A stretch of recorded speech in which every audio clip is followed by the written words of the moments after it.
All right, let's get back to this here. Floridian Motorsports continues to lead over Team Infinity. 2 D-Class cars, not surprising, lead this race with TLM USA and then Marathon TLM car. So both of David Tuati's cars run 3rd and 4th over Rocketeers T-Rex in 5th, your leading B-Class car.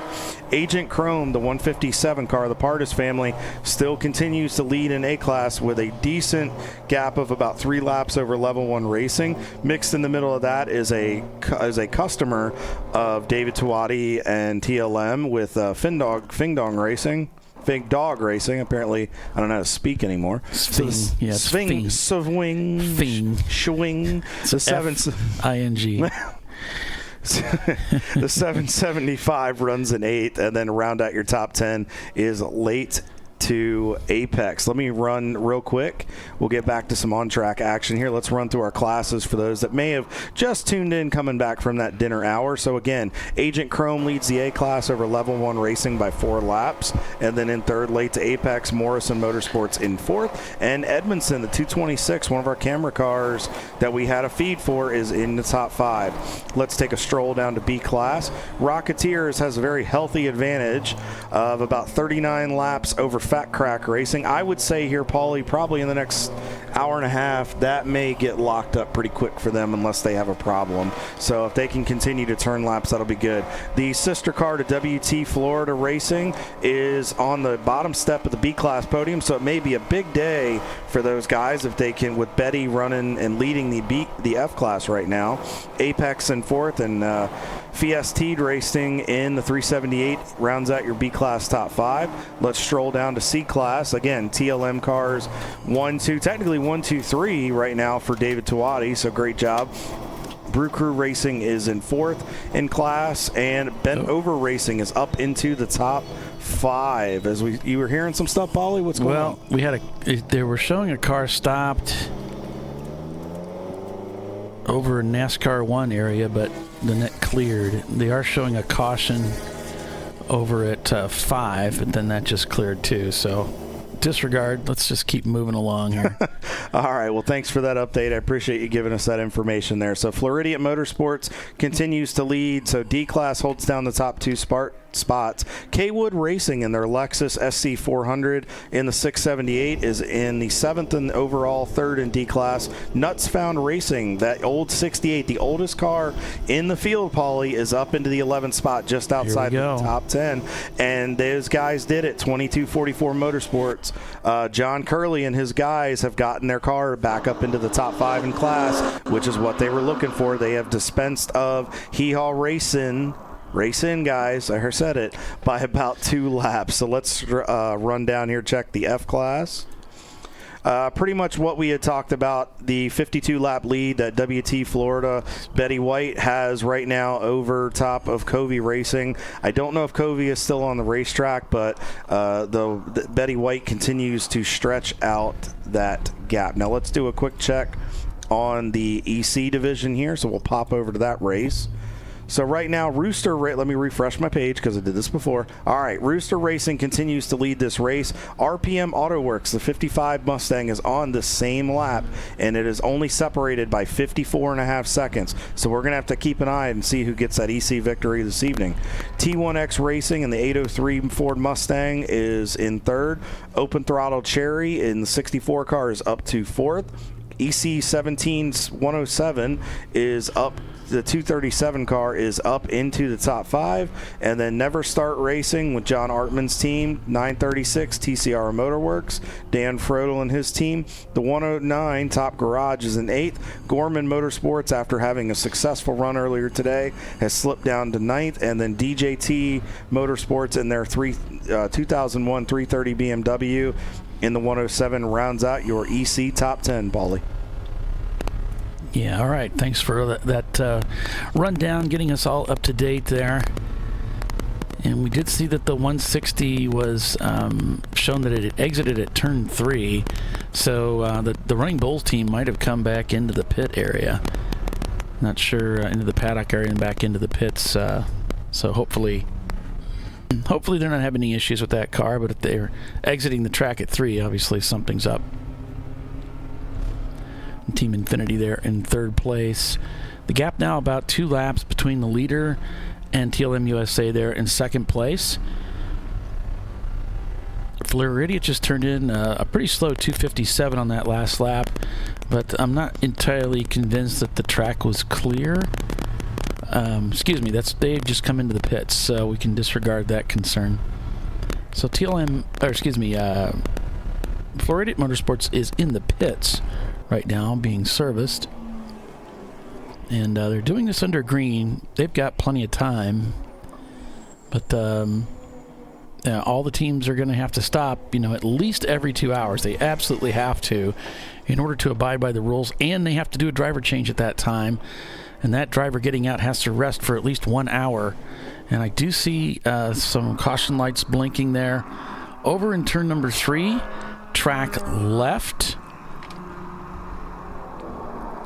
Yeah, we do have a stalled race car over there, Paulie. We got a report. One of the Section 8 cars blew through the infield. So that means it says blew the infield, which I would assume means they skipped from turn 1 to 6 and just went on from NASCAR 1 across to NASCAR 2. Is that Running Bulls Racing over there I see in the BMW? Yeah, I don't know. I can't see that far from here, but we'll see what we get from the race control logs as they bring that up to us. They've got it on the tow hook, I can tell you now, and they're pulling it away, so it should just be a local yellow. And by the way, want to give an attaboy to the Daytona crew. For a while, we hadn't done hot pulls. These guys are actually doing hot pulls because of the driving respect and just the etiquette shown by our Champ Car competitors today. So all of you out there today, want to tip the cap to you. You've done a great job. We've shown that Daytona can trust us to be smooth, be smart, and they've started doing hot pulls again, so we really appreciate that. And again, never buzz the safety crew, give them a thank you every now and then. I just saw some cars go by, they slowed down, gave them plenty of room, so great job, guys. You all should be very proud of yourselves. And the 605 car has now blown the infield for a second time, and so they will be black flagged. And there will be some counseling there, of course, because that's a multiple violation there. Yeah, that's not going to be a fun conversation. The car that's being picked up is already made it around to turn number 5. And it looks like they're going to cut to the left here and bring them in. All right, Paulie, so it's 8:33 Eastern time here in Daytona. We're a little less than 2.5 hours to go. You just hit the nail on the head. One more pit stop. When we come back from this commercial break, why don't we dive into and explain that mandatory last stop and what the fans will expect to see? We'll do that, so make sure you stay with us. Plenty of racing remains here at Daytona International Speedway. It's 8:30 at night. We go till 10 o'clock, so stay with us. We'll be right back.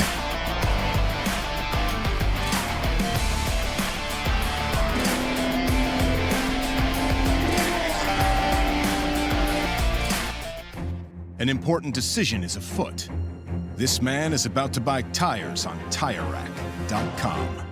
Tire Rack is the leading online retailer of tires in North America and a repository of advice and expert reviews. And it's done! All that's left is to arrange for safe, easy installation at one of our independent recommended installers. Well, I guess he did that too. TireRack.com, the way tire buying should be. Jamie's on edge. It's her first time changing her own oil, but she went to AutoZone, where a friendly AutoZoner helps her find a deal on what she needs to get the job done right. Get in the zone, AutoZone. At Parts Badger, we're not your typical machine shop. When a market-leading mountain bike manufacturer was looking to reshore their hardware components, they turned to Parts Badger. Within weeks, we had deployed a dedicated manufacturing cell, ramped up production, and had guaranteed capacity to meet their demand. We're looking to be your manufacturing partner. See what we can do for you and your company at PartsBadger.com.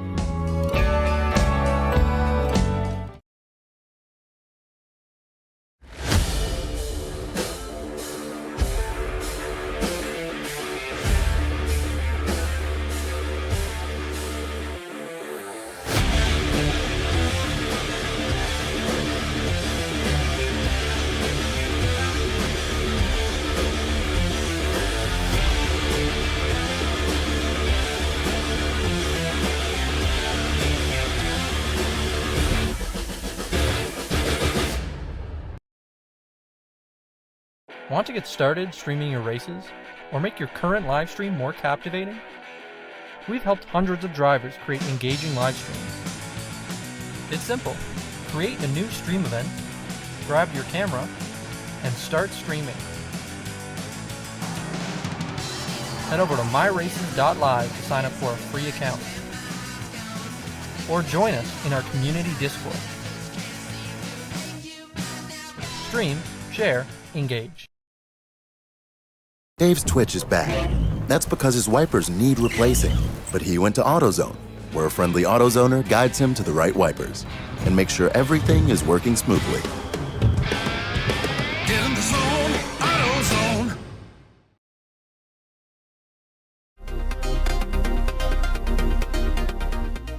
Welcome to TireRack.com, revolutionizing tire buying since 1979. With our unmatched selection of branded products, finding what fits your vehicle and is right for you and how and where you drive has never been easier. Through helpful online shopping tools that include our professional hands-on reviews done at the introduction of a tire and consumer reviews that give real-world feedback over the life of the tire, you can make the right tire choice and find exactly what you need. And if you prefer to talk to someone, our tire testers, our sales team, are available on the phone. And that's how we get you the right tire for you and your vehicle for where and how you drive.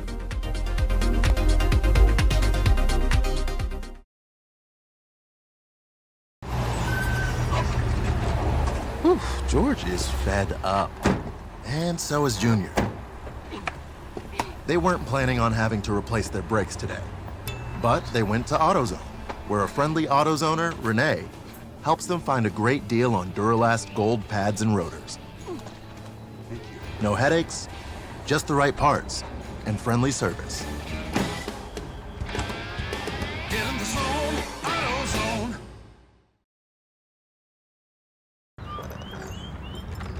I think I'm going to try buying tires online.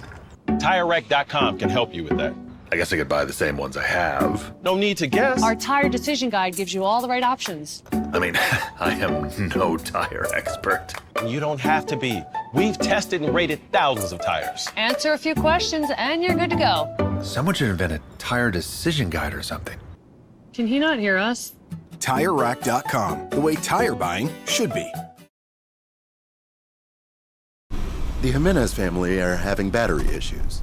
But a friendly AutoZoner tests their battery and helps them find the right Duralast battery to get back on the road. Get in the zone, AutoZone. Welcome back, everybody, to ChampCar.Live. We're going to a purple 35. We had a car that got turned around the turn one area, I believe it was. So we'll get that information here shortly, as we've got some cars already coming into the pits and taking advantage of that. Boy, it must have been perfect timing for those folks who were thinking about coming in, as the cars will slow down to 35 miles an hour. And Kyle, before we went to commercial break, we promised we were going to talk a little bit about that final stop and what that might look like for these teams. Yeah, so we saw Floridian Motorsports come in probably about 10, maybe 15 minutes ago at this point. And, Paulie, you brought up an awesome point about the 2-hour driver limit and having to fuel most likely at the 2-hour point. Some of these teams are talking about having more consumption. Well, at night when it gets cooler, you're going to burn more fuel because the engine's going to run better and your lap times are going to pick up. So unless you're diligently having your guys back the pace off, you're going to have to monitor, can you do this on one more stop? Will you have to make 2 stops? It's going to be interesting to see what these teams do. And right now, Floridian Motorsports, with coming in, they're only 1 lap ahead of TLM USA. Now, TLM's got to come in and do a pit stop, but if they came in under the code 35 here, they're not going to lose as much time. So it'll be interesting to see. Oh, it looks like it's popped back up to 2 laps. So I guess they really didn't lose much on there. I think they're a lap and change down now. I'll have to check, but we'll have to keep an eye on that. But it'll be interesting to see kind of how these teams handle this. and the ones that can do it on one more stop. It'll really be interesting to find out about the fuel burn. Will we have to see guys come in with maybe 30 minutes to go, maybe 20 minutes to go, and it's not like you can just do a splash and go and get back out there. Right. You have to do your 5 minutes. So that's going to make it interesting. Just got some word from the 226 of Edmondson. Graham Jacobson just got in the car. He races in Trans Am 2 TA2. So good luck to Graham in your stint. Hope it's been a good day for you. And that's who's in the car right now. So then their 1999 Mazda Miata. But, yeah, Paul, it'll be interesting to see because that could shake up the top 5.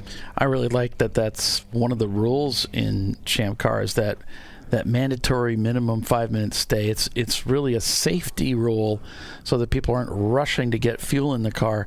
But it's also a great little wrinkle in the strategy that you have to consider. You cannot do a splash and go, and it seems like it would be bad, like it would only be a hindrance and an irritation. But actually, it really is important, I think, to the rule set of the sport to have that one in place because there's certain aspects of these rules that we all have to steer around, and if that wasn't in place, it would create, I think, problems for the series. So it's really good that that's there. And mistakes. We talk about wanting guys to be safe on pit road. We have a lot of we have some professionals that have done this at higher levels, but most of these teams out here are volunteers and at an amateur level. That type of pressure, that is immense pressure to put on individuals in those types of situations for a race win and even to contend for a podium. So I agree with you, Paulie. I think it's a good precedent to set, but I think if they were to have some type of splash and go situation, I think you would see a lot of situations, a lot of fuel spillages, because a lot of drivers would get antsy, and it takes a lot of practice and precision and timing, even at the pro level, for those guys to hit that right. And how many times do we see where that's a lot of times where somebody speeds on pit road, or a catch can gets left in a car, or somebody drives over a hose and gets penalized because of the pressure they're under to get in and get out relatively quickly. Yeah, it's just, I don't know, it's something we've done for a long, long time, and this goes back as far as I can remember, and it just seems like the rule set that we carry, it's just been really great, and we really haven't changed it. The only change I can think of is that we've put all pit road speeds at 20 mile an hour. That's the last, significant change that I'm aware of. It's 2-hour stints maximum for every driver, period, and that driver has to get out and rest an hour. That creates a situation where you got to have so many drivers that race with you. You also have that minimum 5 minutes in the pits if you open that gas cap, no exceptions. But you can do a driver change without incurring the same kind of penalty, which is fantastic. I mean, that giving you that option there, again, just really can make it a lot of fun. If you're okay on fuel, but you've met that 2-hour stint limit, you got to get that next driver in, and you don't have to take fuel, then great. You can just do a driver change and just do it as quickly as you can and get back out. I just think it makes it a lot of fun for everybody. It works really well. It adds a lot of cool strategy to the fray as we see looks like I think that's one of the Section 8 Mustangs being towed in. So they've had a bit of a trying day here at Daytona, but they're still out there trying to plug away. But, Paulie, here's another wrinkle into it. Will we see somebody try to back their pace off and try to make it, maybe short pit a little bit, and then try to stretch it a little bit and try to get it to the end? Yeah, so everybody's going to play these strategies as best they can, and many of them are hoping for just this kind of situation where they can get a caution near the end of their window and get in there and get the job done so they can get back out there and gain an advantage. Back to caution here. In the news again, for the fourth time, is the 605 of Section 8 Racing, a spin stop continue with light contact with the tire wall. So some issues there for that car and driver for sure. And we're back to green.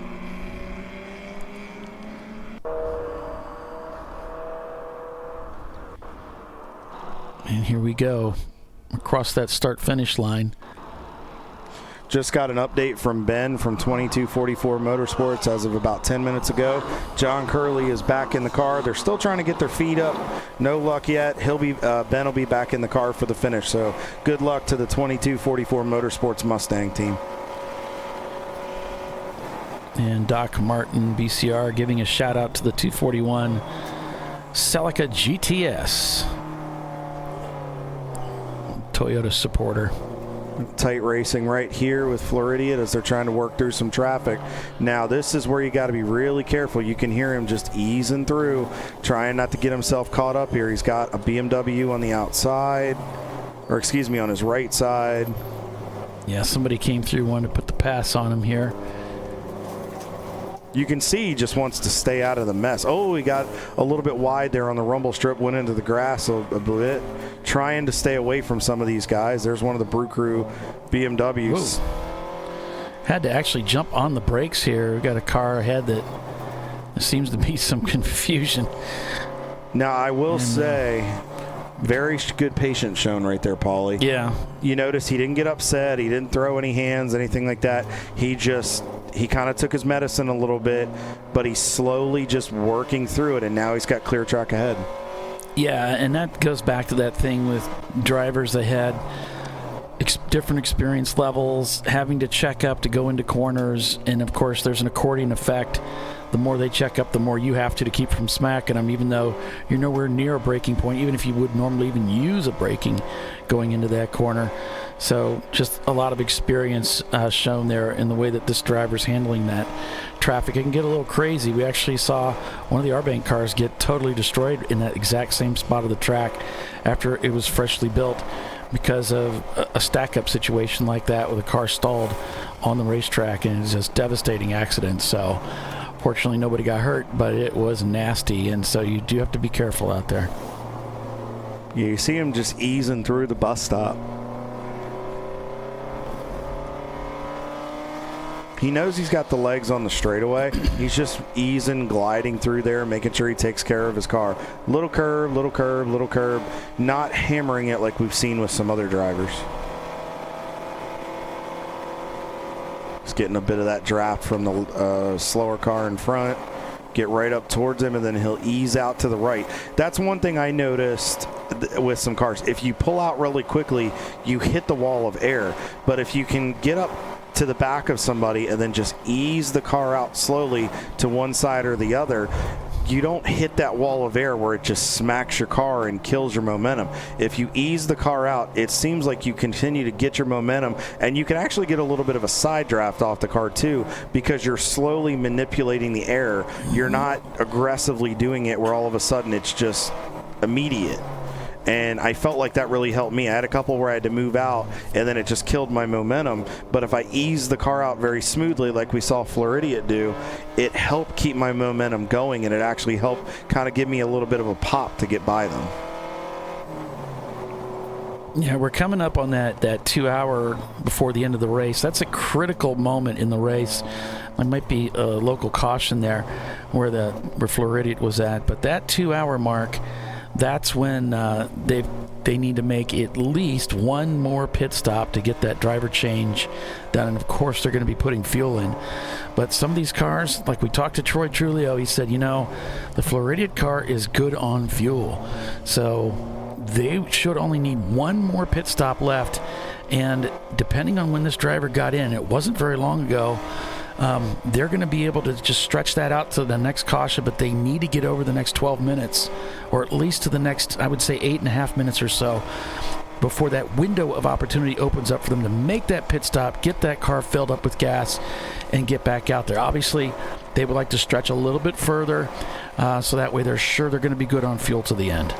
Realistically, they'd probably be better off, Paulie, because they didn't stop that long ago, getting across that rather than trying to add in the 5 minutes and go 2 hours. They're probably just better off crossing over that 9 o'clock threshold here on the East Coast and building up, maybe even looking at 9:15, maybe coming in, because I have a feeling they're probably going to short pit a little bit to then be able to just hammer down to go to the end.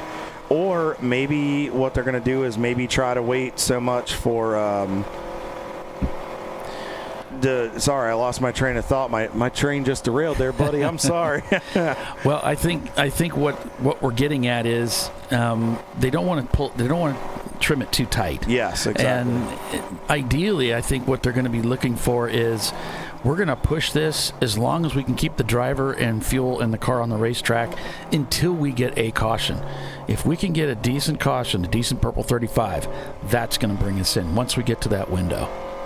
And then we can just take it from there.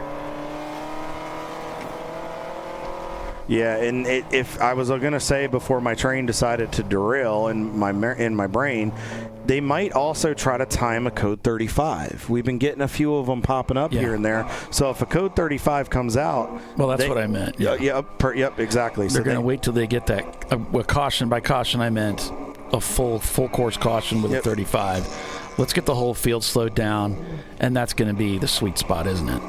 Yeah, absolutely, because that just plays in their favor, because then that gives less opportunity for Team Infinity and TLM and Rocketeers, and realistically, even the 157 car of the Partises with Agent Chrome, a chance to catch up when you take that away from them. It's a brilliant way to play the race game. Yeah, I mean they are leading well, but they're not beyond being caught by any means. They're not in safe territory. So, no, they do want to still be careful and play strategy and protect that position, protect that lead. So that's what they're probably going to be doing here. It's a very experienced racing team here. They know how to win races. I'm not sure if they've ever won a Daytona race, but they've been with us so long. It's possible. It's possible they have. But at this point, I would imagine we can expect they know what kind of fuel they have. They know how much longer they can keep the driver in the car. And they're probably going to extend this until they can get a really good caution being thrown, and then they'll come in. Or they'll run it out to the very edge. It looks like safety crew being deployed or just going into position. Yep, we got safety crew being deployed again to the racetrack. This is going to be a little bit early for Floridia to take advantage of, but safety crew is heading out, and it looks like a car is stuck or stopped over in turn number 3.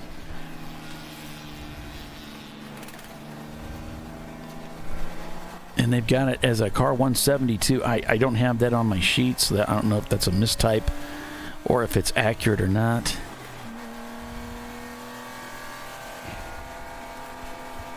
But so far, it looks like it's just a local caution. Yeah, but it is labeled as a 172. But let me see here. There we go.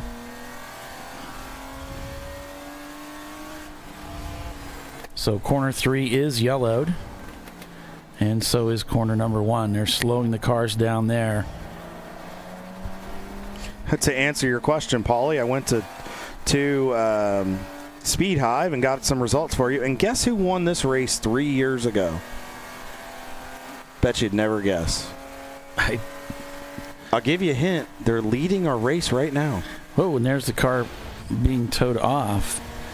So, yeah, I didn't realize they had won just that recently. That's amazing. Yep, 3 years ago, and the following year they finished, last year they finished 5th. So 3 out of the last 4, or 2 out of the last 3, they've either won or both finished in the top 5 and have a victory here at Daytona. So that's quite a feat for these guys. But again, not surprising. This is one of their home tracks. Yeah. And it is for Team Infinity, and they're sitting comfortably in second place. So you can bet, if anything, if Floridia bobbles, Team Infinity would be all too happy to take home the overall trophy again this year.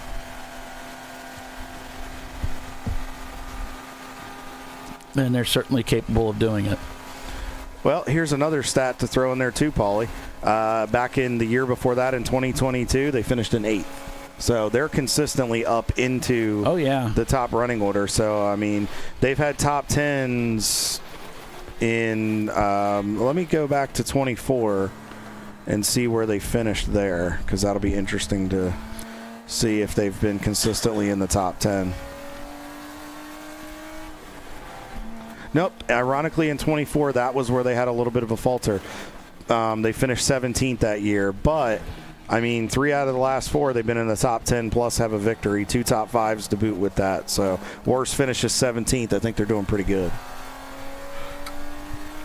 Well, nice job digging that out. Thank you. I appreciate that. It's what I'm here for.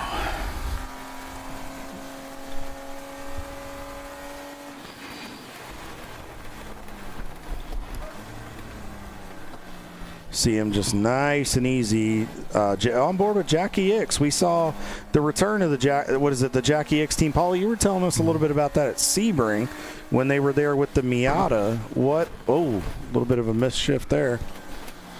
Well, Team Jackie X was a long time team racing in Champ Car with their Mitsubishi 3000 GTs. There were 2 cars, and they were almost identical. And there was a team and a guy that I can't remember the name of the guy that ran that team, but it was he's a Frenchman or an Italian, but he ran that team, and they did a fantastic job with these cars, based out of Florida, and they were always really good at both Sebring and Daytona, and they won many races. And then he decided he was going to move back and open a restaurant, sold the cars, sold the team, sold everything. And some of the guys that were working on the team, obviously they were experts working on those cars, bought them. So the cars actually, one went to one group, one went to another. And this is the one that stayed in Champ Car, the number 97. So yeah, it was pretty cool. We enjoyed having those guys racing with us, and so I'm glad to see that they're still showing up in the series occasionally. It's an unusual car. It's not something you see anybody else race, and so it's really cool having them out here, and it's always a really very competitive car. But I think similar to some of the other cars that you don't see many of but are very competitive, like Ed's car, it's just they combed through that thing, and they know it so well, they know how to make it last, and it would be difficult for somebody else to do the same thing. Not that I'm sure it could be done. I'm sure it could. So 2 hours and 3 minutes, I'd say we're pretty close to that window for the current leader here, Floridian Motorsports. They're probably now just going to be waiting for that caution. And anytime they feel like they've got a significant caution where they're on the right side of the track and they can get in, purple 35, and they can get that pit stop done and pick up the full advantage, that's what they're going to do. But I tell you, Kyle, these crews have been just so fast at getting the cars cleared up and getting us back to racing. But that's probably, I would imagine that's the strategy that's in mind. And you really use the driver in this time, because the driver's going to know before anybody else. Most likely, if something happens out there, many times the driver's going to catch it before anybody in the pits is going to see it. So we're really relying on the driver to be heads up on that. And if they see a car stranded, they can say, hey, we got a car that's stranded on the track or whatever, and what do you want to do? You want me to come in or not? Yeah. So the crew needs to be ready, pinpoint ready, like at any moment, to be able to say, yes, come in now. That means that driver's got to be suited and fully ready to go. So real quick, Paulie, to close out, because we just had Race Team 5544 on our YouTube chat, just said half true. Philippe went to Mexico. Half the team is still here. We have both cars in storage. Team Jackie X keeping the legacy going. So he went to Mexico. Half the team is still here. We have both cars. We have both. They have both the cars. Both the cars. It's half team, and they have both the cars. Yep. Okay. So Jackie X is still alive, and it sounds like he said, they're keeping the legacy alive. So continuing on that tradition here in Champ Car Endurance Series competition. Yeah, that's great. I just think that's great. And I'm sure the other competitors feel the same way. It's great to see they're still in the series. Well, looks like the 2244 Mustang just dropped off down onto the apron. That's John Curley in the car. Let's talk to him a little bit earlier.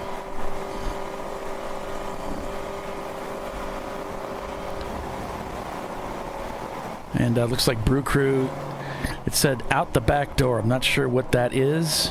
Turn 5. So I imagine it means they've cut back into the infield or something. I don't know.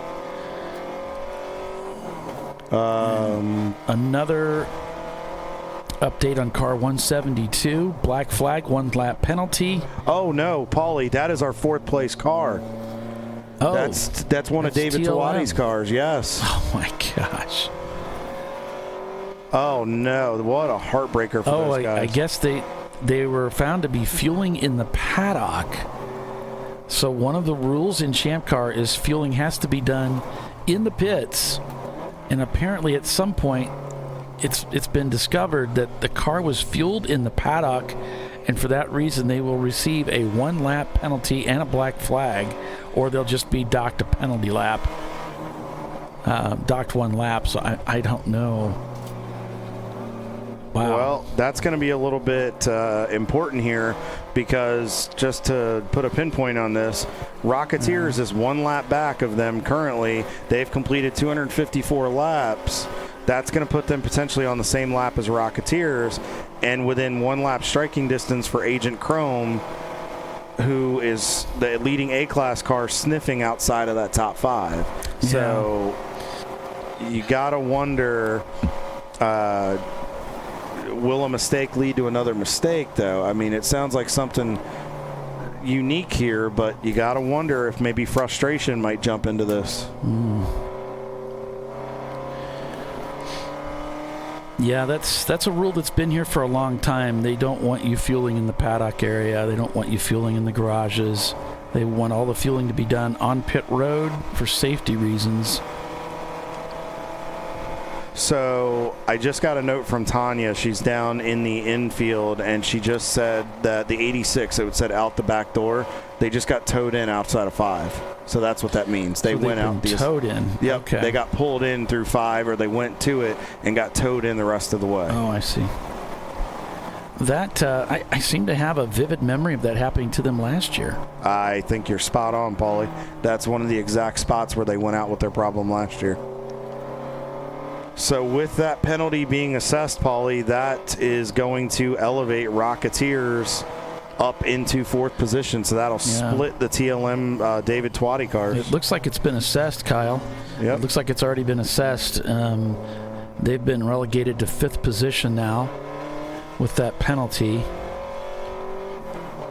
Oh, that's going to be frustrating for them, but you got to abide by those rules. They're in place for a reason. You got to make sure you're not fueling in inappropriate places, and there's safety measures in place for it. As we see the Floridians working by Betty White, who continues to hold a healthy lead in the F class. A lot of soul. So with that, we'll take another commercial break and be back in a few as things start to get a little more intense here in the final 2 hours of racing at at Daytona International Speedway. The other Sebring. How about that? The Silicon Sky Daytona 14-hour enduro. Stay with us. We'll be right back. An important decision is afoot. This man is about to buy tires on TireRack.com. Tire Rack is the leading online retailer of tires in North America and a repository of advice and expert reviews. And it's done! All that's left is to arrange for safe, easy installation at one of our independent recommended installers. Well, I guess he did that too. TireRack.com, the way tire buying should be. Jamie's on edge. It's her first time changing her own oil.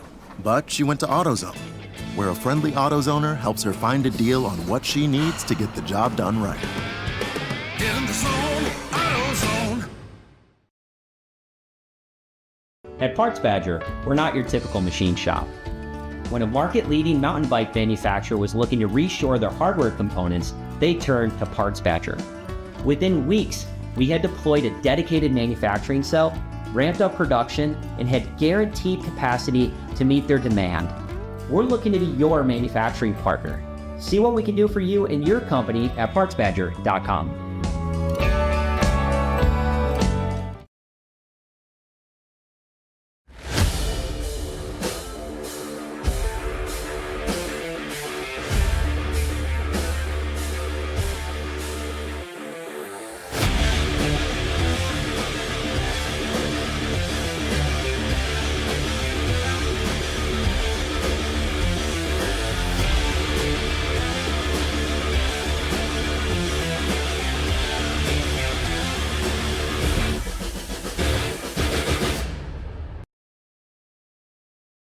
Want to get started streaming your races or make your current live stream more captivating?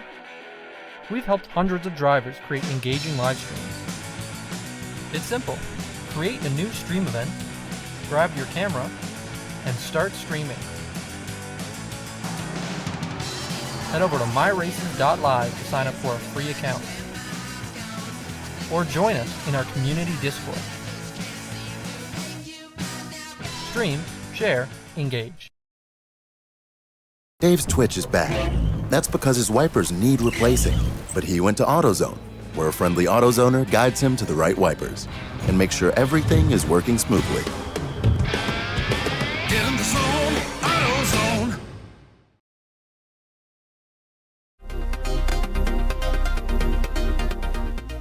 Welcome to TireRack.com, revolutionizing tire buying since 1979. With our unmatched selection of branded products, finding what fits your vehicle and is right for you and how and where you drive has never been easier.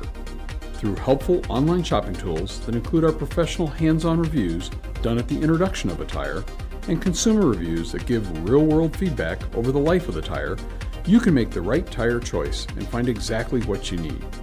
And if you prefer to talk to someone, our tire testers, our sales team, are available on the phone. And that's how we get you the right tire for you and your vehicle for where and how you drive.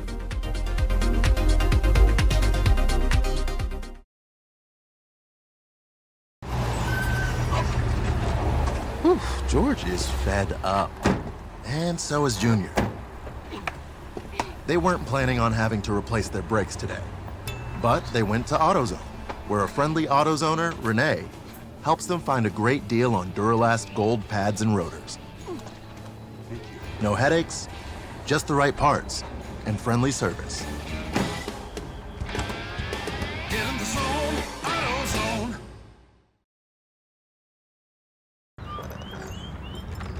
I think I'm going to try buying tires online. TireRack.com can help you with that. I guess I could buy the same ones I have. No need to guess. Our tire decision guide gives you all the right options. I mean, I am no tire expert. You don't have to be. We've tested and rated thousands of tires. Answer a few questions and you're good to go. Someone should invent a tire decision guide or something. Can he not hear us? TireRack.com, the way tire buying should be. The Jimenez family are having battery issues. But a friendly AutoZoner tests their battery and helps them find the right Duralast battery to get back on the road. Get in the zone, AutoZone.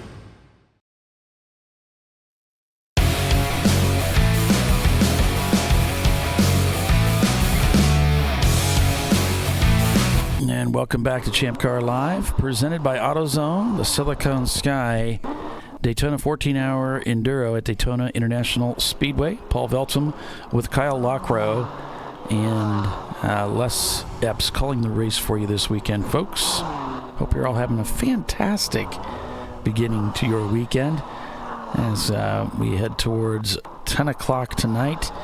That's right, just less than an hour away. We'll be checkering this race to determine this year's winner. 11 o'clock. 11 o'clock? 11 o'clock. We got I'm thinking it's 11. I thought it was 10. Nope, Road Atlanta. Because we're past the time change where we go a little bit later. Oh, okay. Why am I thinking 10 o'clock? Because the last one we did was 10 o'clock at Road Atlanta, probably. Oh, maybe we started an hour different, so maybe I need to adjust my clocks.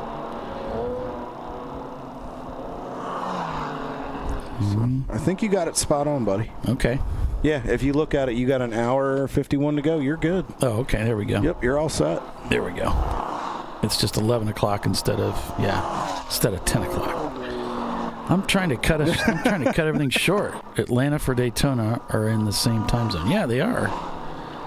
So I just don't have an out. There's no escape. You know what? I don't know why I'm thinking 10. Because of Road Atlanta. And you know what? It's been a long day. Maybe it started at 8 at Atlanta. Yep, it does. It started at 9. Yep. So that pushed it an hour later. I think they do that because of the with the time change. Because now we're into daylight savings time for the summer. Mm-hmm.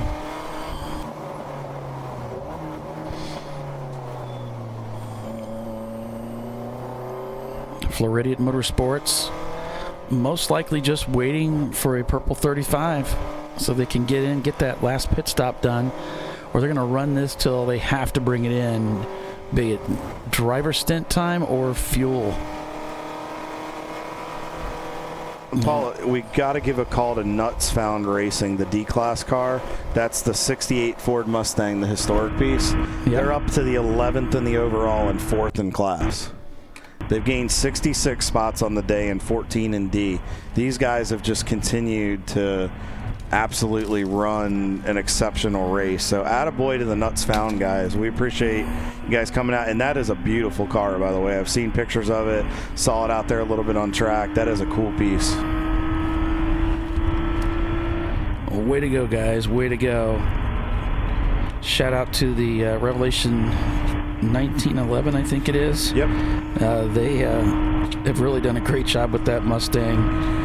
They are packed up. They had to call it short. They had some mechanical issues, but what a cool looking car. They've done a great job with it, and I'm excited to see what they're going to bring to the series, in the near future here as they're on board with us. Yeah, they're good guys. Got an opportunity to speak to Sean earlier this week, and he was like, I really want to tell you about the build, and you can talk about it and just all the little bits and pieces of it. And to pay off a little bit to them while we got a couple minutes here, let me pull up some notes. He had sent me some driver bios on some of their driver lineup, so I know they're not in the race anymore, but just kind of want to grab that really quickly and briefly shed a moment or two on it just for them. So let me pull up Brad Dahmer's driver bio here. Let me see if I can get it to pop up. Okay, while you're working on that, I'll take us through the standings by class.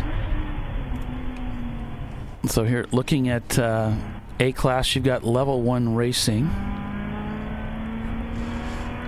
leading the way. All right, so and you've got Late to Apex and Edmondson Motorsports. That's your top three there.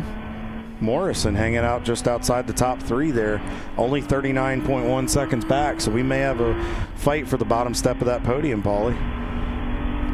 Yeah, the Rocketeers proudly leading B class with Fat Crack behind them and the WT Florida Racing team. Could be a big night for that team, Paulie. They lead F class and they're on the bottom step of the podium in the A class. I didn't know they had two cars until just now. That's that Audi TT that we... The Audi. Yep. Okay. That was the one that actually had the accident early on at Sebring when we covered the finale at the end of the year. And because I asked Tyler and Buddy about that last night, I said, because they were in the tech line and I was kind of putting the camera in and shooting the breeze with them, and I was helping them push the car a little bit through tech while I was installing. And I said, hey, you got the Audi back? And he said, yeah. He said, man, we threw a lot of blood, sweat, and tears into that thing, but she's back here and running.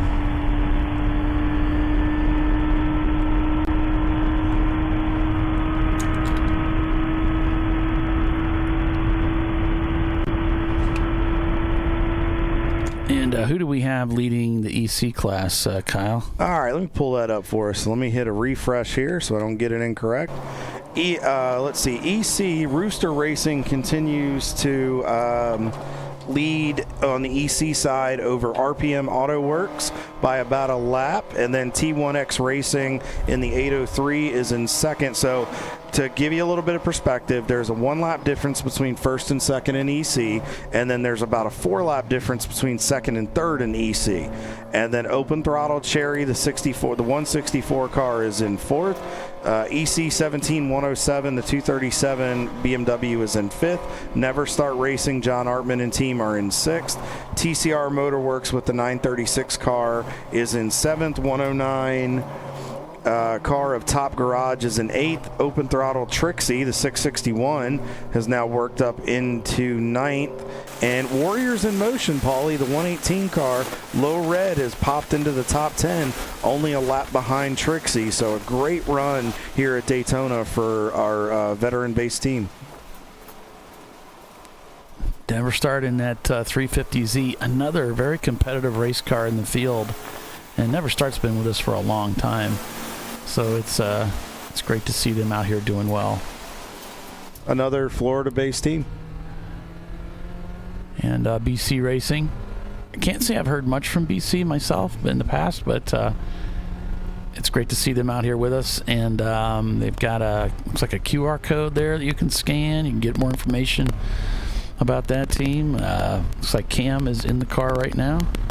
Running 6th in their class right now in A, 23rd in the race overall. So having a solid race, guys. Yeah. 2:27.5 last lap. Best lap of the weekend was a 2:25.2. And that's the BC racing team. Edmondson Motorsports also running their own live stream. And I think that was another one of the guys that reached out to me for a kit.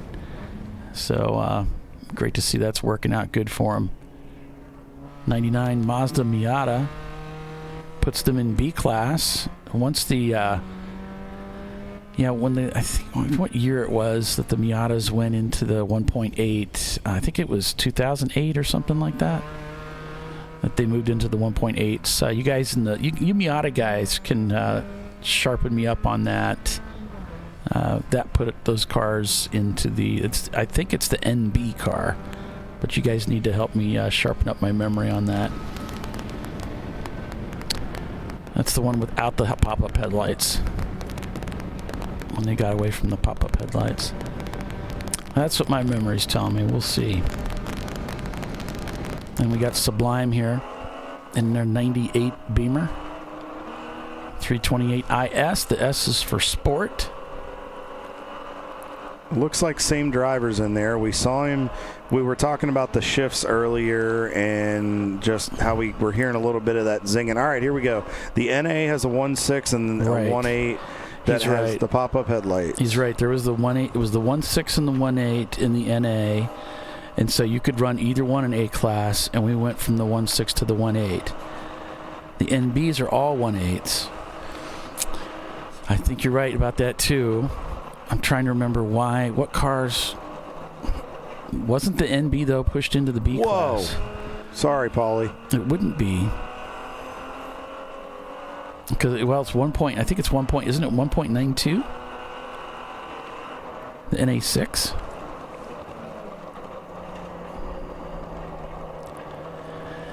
Yeah, I gotta study up on this again. I'm obviously missing pieces that I thought I knew. To figure out what the transition was and who went where. Oh, the NC. Yeah, that's probably right. It's probably the NC, not the B. Maybe the N. I'll bet what it was. I'll bet the NC went to the 2.0 liter, and that would have done it. Maybe that's what I was thinking, and I forgot about it and got it all mixed up. Is there a New Edge Mustang on track today? Not sure on that one. Paulie? Working on I don't know what that is, what a New Edge build is. Give us a little more detail there. We might be able to answer your question. The NC's the 2.0, yeah. Thanks, Dylan. I appreciate you. Okay. That answers our question. He's saying I put you into C class. No, isn't that the 2.4? Let me get my little roll cheat sheet thing out. So while Paulie's grabbing that really quickly, I want to give a quick update on one of the teams here. I just got a brief note from the Fing Dog Racing team. Chris Pashley will be the last driver going out for the night, so good luck to Chris in your final stint to finish. So, Paulie, you got it for us? Yes, the B-class cars go 1.92 up to 2.4. C-class, you got to be 2.41 to 391. So it would push you into B-class when you get to that 2.0. SN95, Fox Body, New Edge, all in the same. Well, the Broken 60 Seconds team, I think, is a Fox Body Mustang, isn't it? Yes. Okay.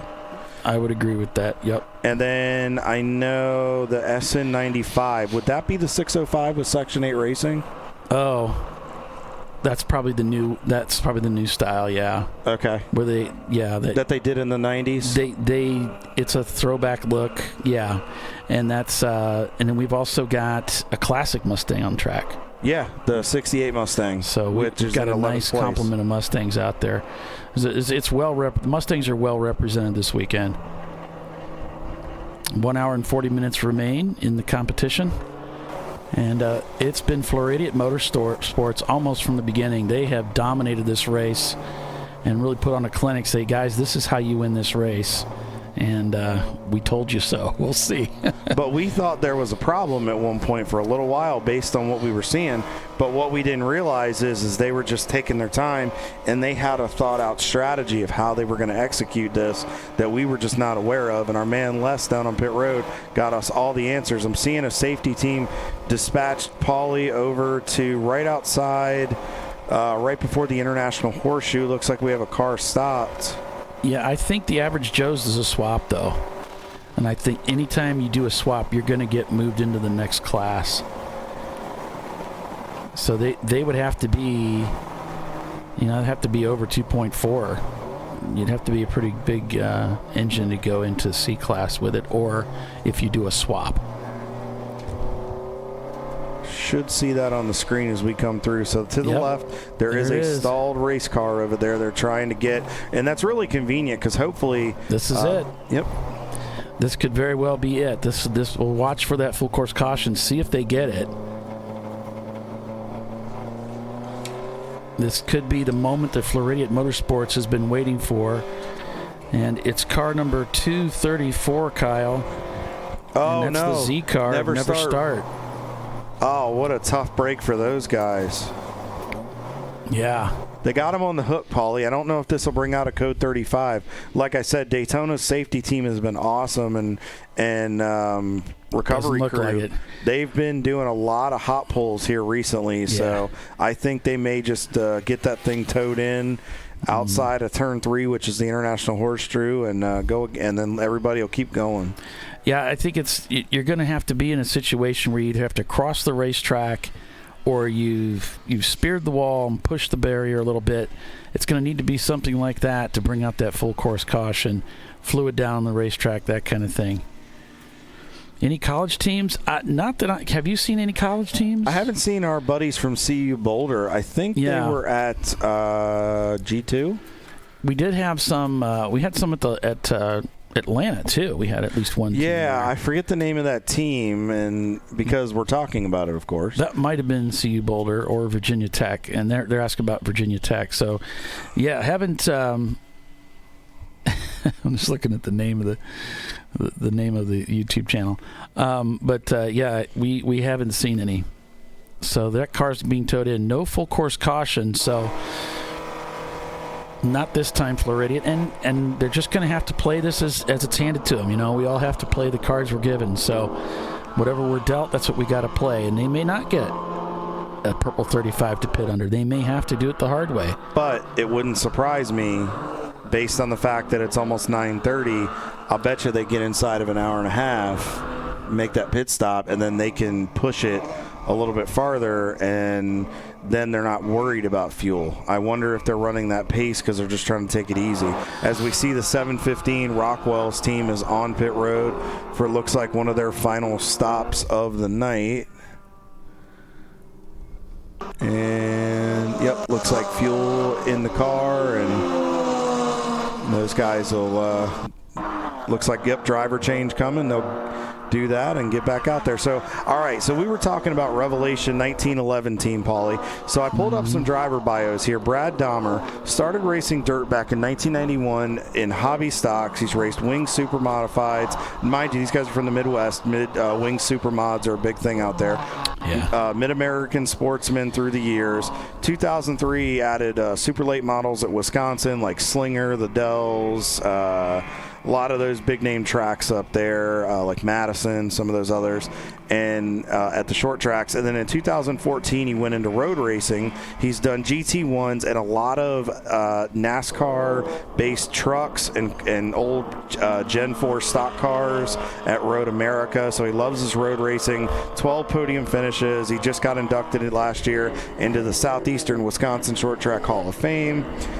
He owns and operates DH Sales and Service, Bulletproof Motorsports and Chassis, and Brad Dahmer Motorsports. And he started that again in 1990 for his racing stuff. So kind of cool. He's one of their drivers this weekend. It's really cool to see. And then Sean Duncanson started racing in the late 80s, ice racing. in Wisconsin? Yeah. Never would have saw that coming. Team Infinity Pits. All right, here we go. Let's see. And they're one of the first stalls as we come onto pit road. Couldn't wait any longer. He had to pit, so they're bringing it in.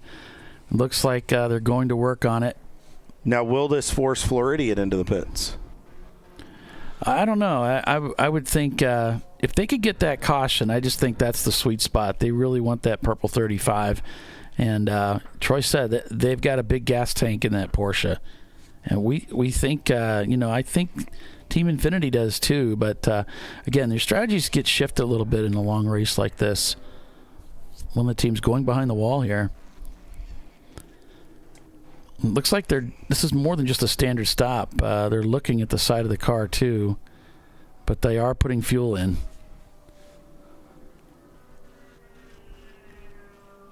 Here comes another car. 237, that's one of our EC entries. The 252, another EC entry as well. Looks like I think you're going to start to see a lot of your bigger cars, your Camaros, your Mustangs, and you're going to see a lot of those. I think this 90-minute mark is going to be crucial, Paulie, with that fuel burn. At least if they can get inside of 90 minutes, I think that's kind of the safe point for a lot of these race teams. Yeah, I would have to say that's true. We don't necessarily know what the distance is for the Floridia team, but surely if they can get in 90 minutes, they could run full throttle all the way to the end. Another example to our point right here, Paulie, Cherry, the 164 for OTR, Open Throttle Racing, they just came into the pits as well. So it looks like just a standard stop there for them. Meanwhile, Floridian Motorsports still on the racetrack at full chat. Just turned into 220 on that last lap.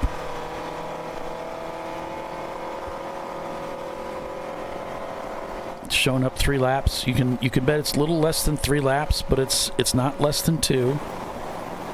It's probably 3 laps and some change. And they're just trying to hold off Team Infinity and the Marathon team. So they've got some cushion, but it's not an obscene amount of cushion. So they need to be smart here. We're still in that window where one mistake or an extended stay, you could be gaining some laps back on these guys real quick. I mean, Rocketeers are about 6 laps back of Floridian, and then TLM, the 172 car, has worked back up into the top 5. They got back past Agent Chrome. So there's about a 9-lap margin there. So I think we can eliminate the 172 car. They're right on the cusp. I would say here in the next maybe 5 minutes we could eliminate them from a contender unless something happened. Unless something happened to Floridian and it closed in the gap. And then I would say right now, like you said, Paulie, the safe bets would be Team Infinity and Marathon. The Rocketeers, maybe in about 15 minutes, I'd say, probably would take them out of the fray unless something happened. I think it's going to come down to 3 cars. And that's what it's looking like right now, but there's still room in the math as we go to full course caution. We are going to full course caution. Could this be the time that Floridian Motorsports comes in for their final pit stop? Stay with us. We'll find out. An important decision is afoot. This man is about to buy tires on TireRack.com.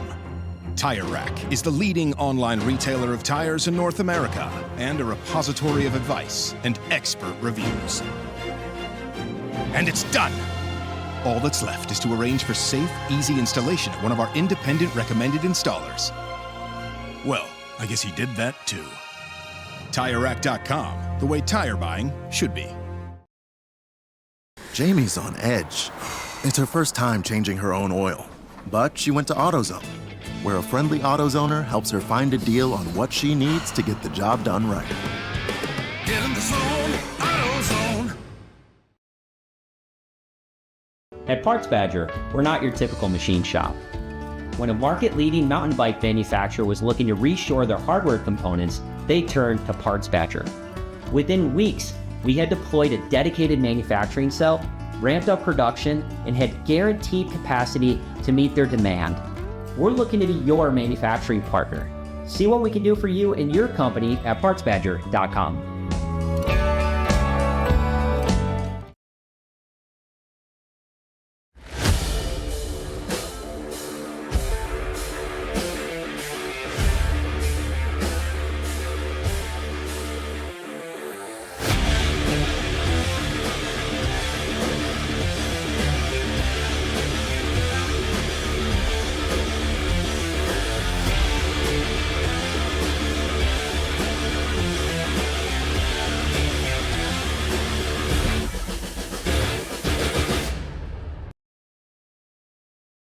Want to get started streaming your races or make your current live stream more captivating?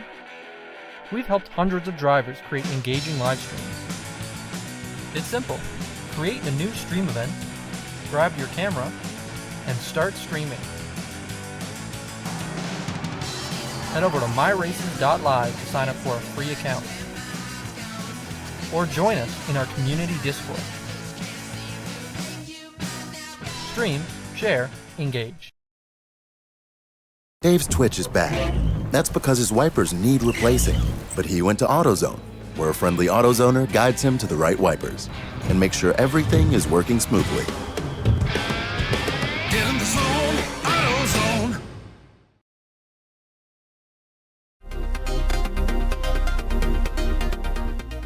Welcome to TireRack.com, revolutionizing tire buying since 1979. With our unmatched selection of branded products, finding what fits your vehicle and is right for you and how and where you drive has never been easier. Through helpful online shopping tools that include our professional hands-on reviews done at the introduction of a tire and consumer reviews that give real-world feedback over the life of the tire, you can make the right tire choice and find exactly what you need.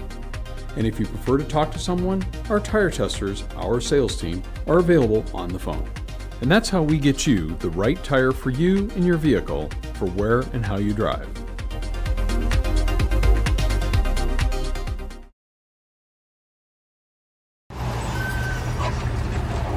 Whew, George is fed up. And so is Junior. They weren't planning on having to replace their brakes today. But they went to AutoZone, where a friendly AutoZoner, Renee, helps them find a great deal on Duralast gold pads and rotors. No headaches, just the right parts, and friendly service. Get in the zone, AutoZone.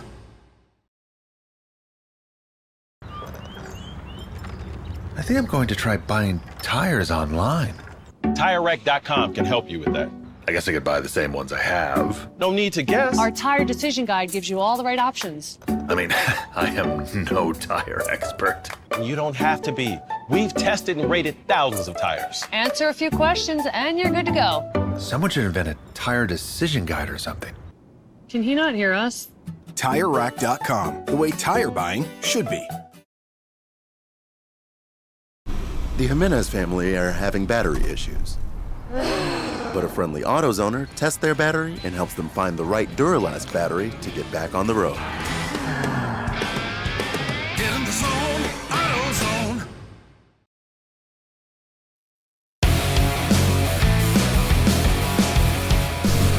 All right. Welcome back, folks. Plenty of drama here. We're Purple 35 still. We went to Purple 35. Floridian made its way back to the pits, but they spent a lot of time from turn 6 all the way back to pits. It was 35 miles per hour for them, and the Team Infinity car enjoyed most of their pit stop under that 35. So Floridian has gotten back, and now they're taking advantage of this Purple 35, and the word is they believe there might be some oil down over in turn 6. So crews are out inspecting for oil, and now with this truck coming to a stop here, if he's waiting for this car to come by, but that could lengthen things out to allow for the Floridian team to enjoy a full pit stop under Purple 35. This plays perfectly into their hands, of course. That's exactly what they needed.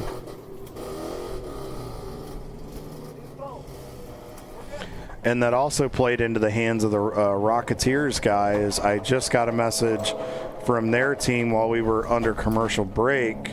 Mike Lowe is in. They're looking for one more purple, which they ironically they sent me that right as right as it came out. So talk about racing God shining on your night. Same with, yeah, no kidding.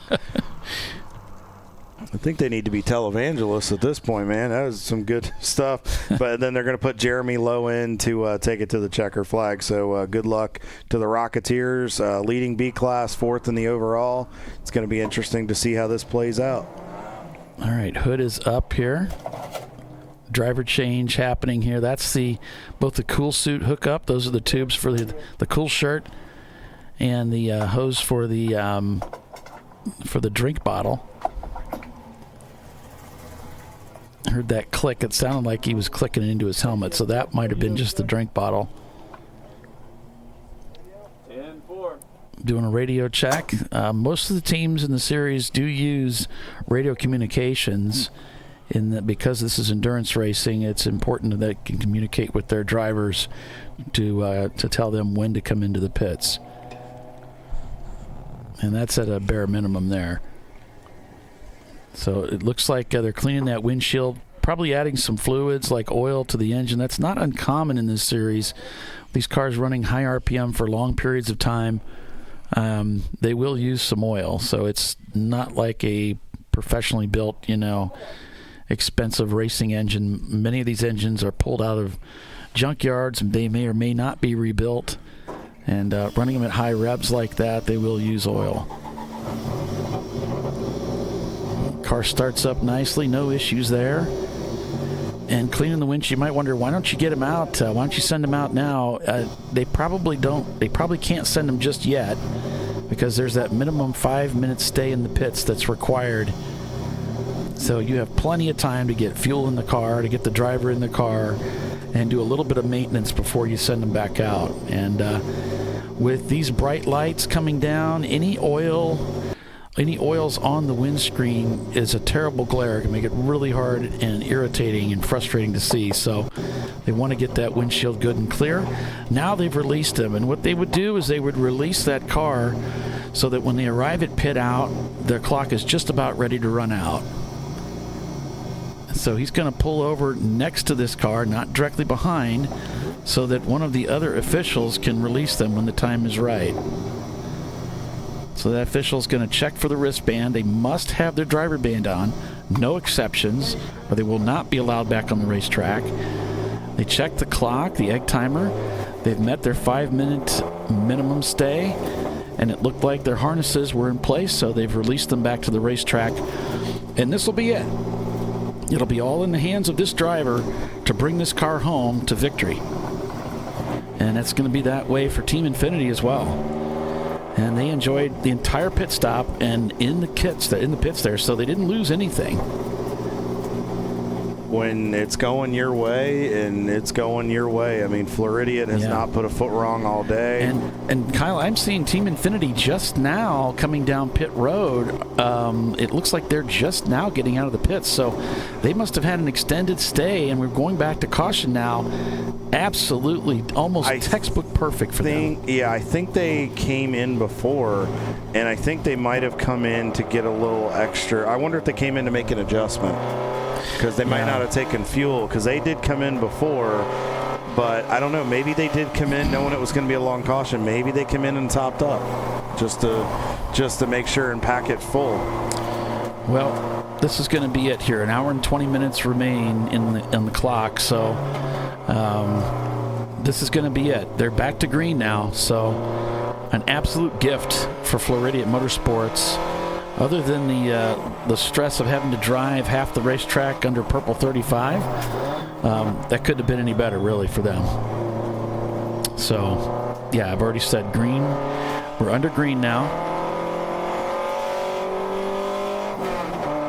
New driver in the car, and this driver's going to take it to the end. So, hopefully for them, they're going to be hoping that the car's okay, and they're just going to need to stay out of trouble. Kyle, they just need to stay out of trouble. That's the name of the game. I mean, not a whole lot of time left.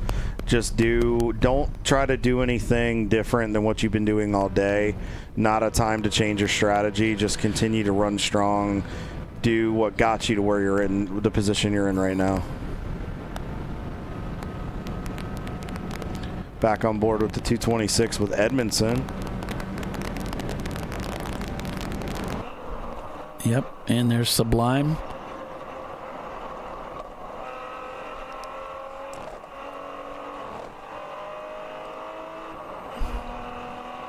Still chugging along. Let's see. Take a look and see where these guys are running. Had some issues. They're in 34th in the overall right now.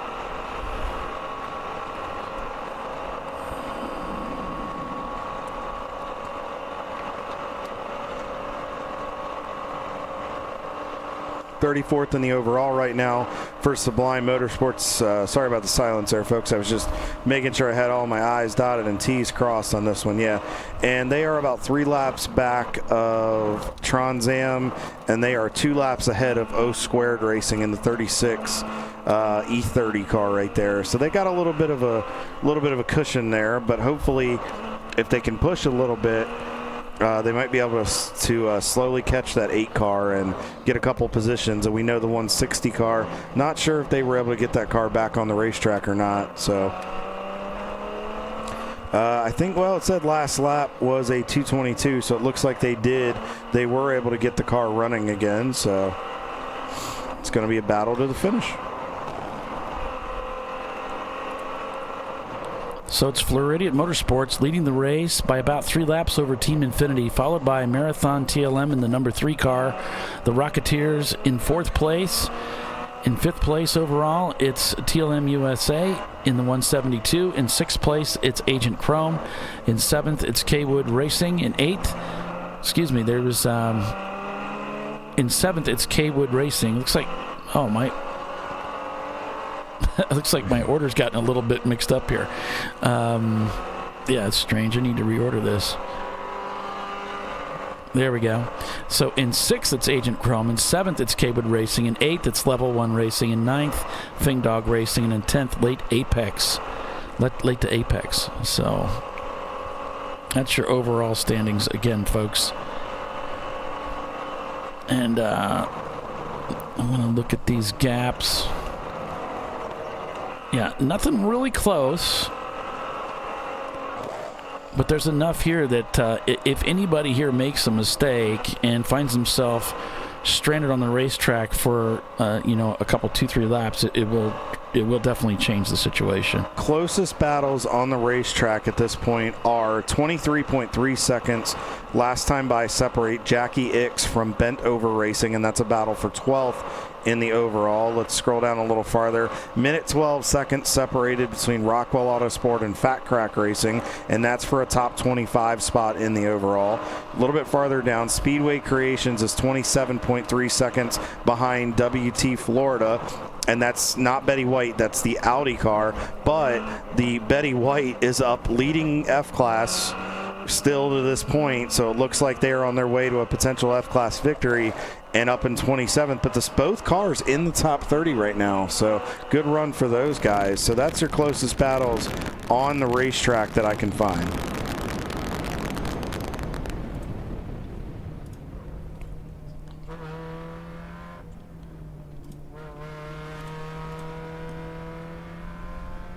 Let's check our weather here. So we're just about an hour and change to go. It's down to 71 degrees right now.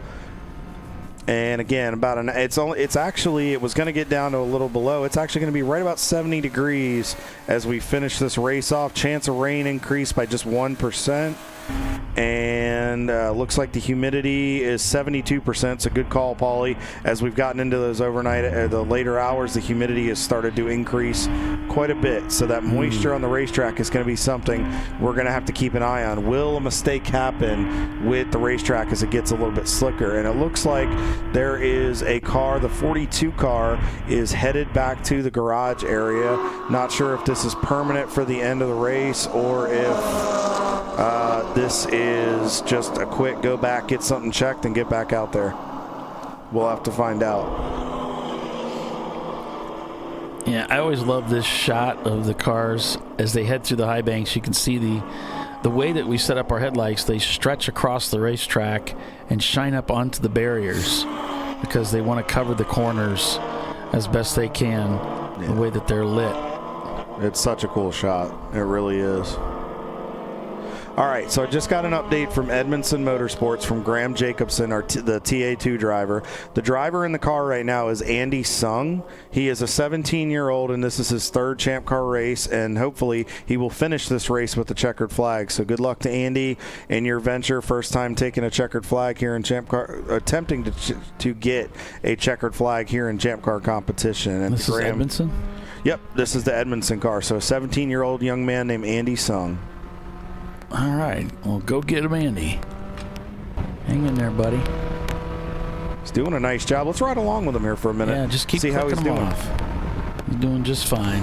Nice he's etiquette. Holding the low line there, so yep, he's got the etiquette down. He's following somebody here. Looks like he's going to line up to try to get around him on the outside. I like what he did with the draft there. He didn't just pop out. He waves that. That's a 17-year-old. Yeah. Waves bye-bye. Checking his mirrors. Nice job coming through the tri-oval. He is going late in the break-it zone. Ooh.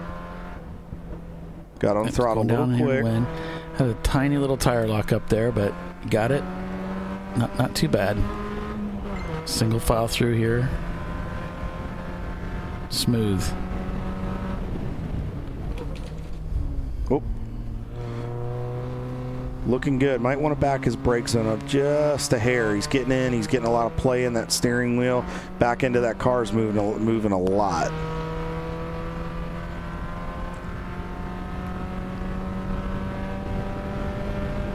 He's got her singing. Coming through turn 4, headed to 5.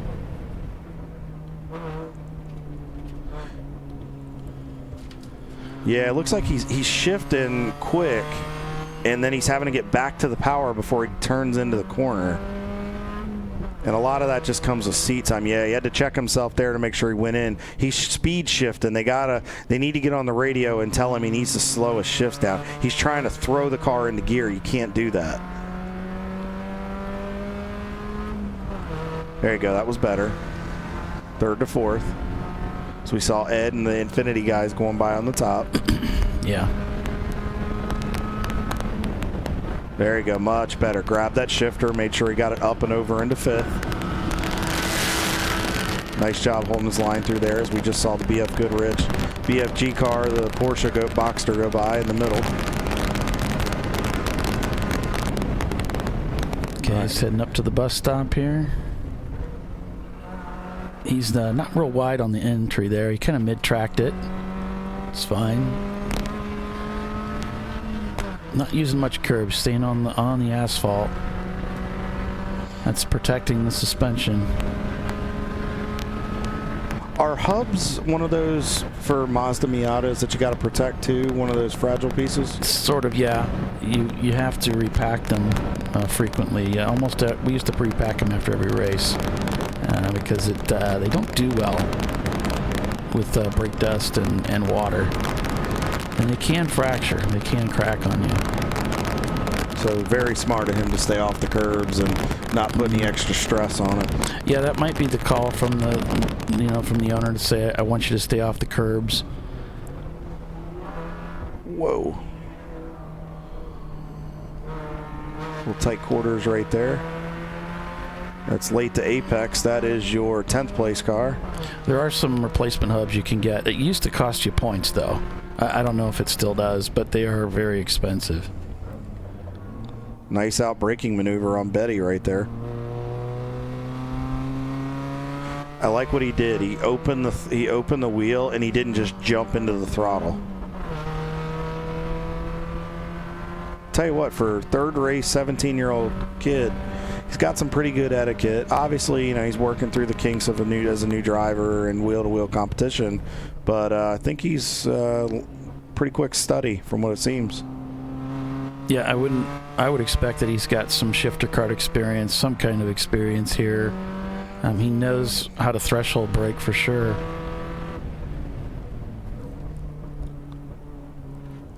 Yeah, he smoothed it out. He's getting it a little smoother there. I think he realized back the corner up just a little bit, get the shift done. Because he's able with that Miata, those things are like go-karts. You can get them turned real quick.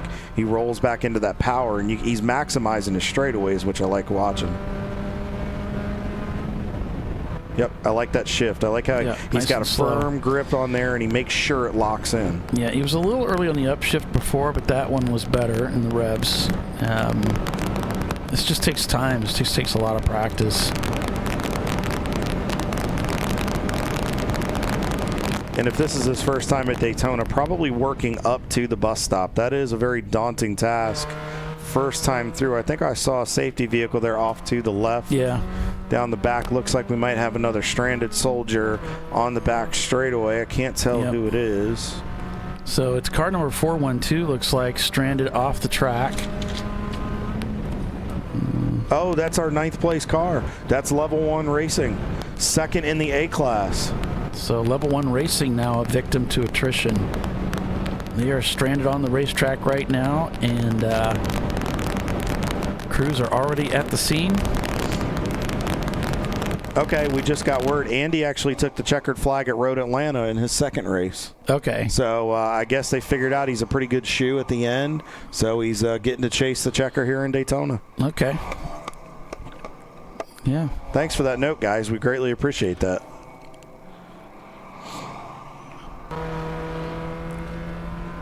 Go back on board with them here for another couple minutes and let you folks enjoy the sounds of that lovely Mazda Miata, those bumblebees. Yeah. And they are pesky. They are. Just so you know. All those Miata drivers are. Whoa. I'm right here. Oh, man. I like the crossover attempt there, but that was close. I think that was the Rocketeers. Could be. But I like the maturity he showed right there. He saw I was getting close. I heard him burp it a little bit just to stay off of that car to the left. He didn't just try to force the issue.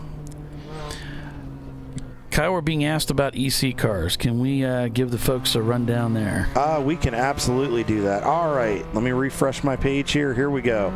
All right, so RPM AutoWorks, the 55 car, is now your EC leader, but they are on the same lap as Rooster Racing, the 451.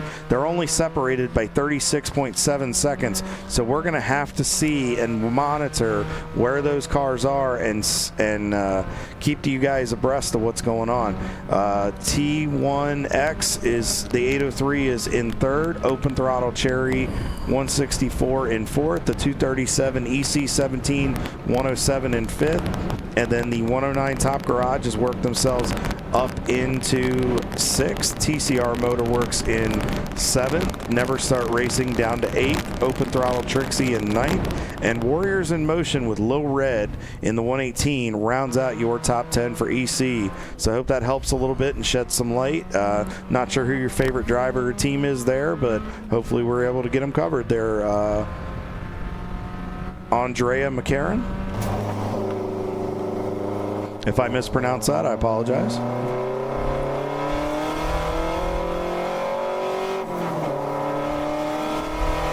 So back on board with our overall leader here, Floridian Motorsports.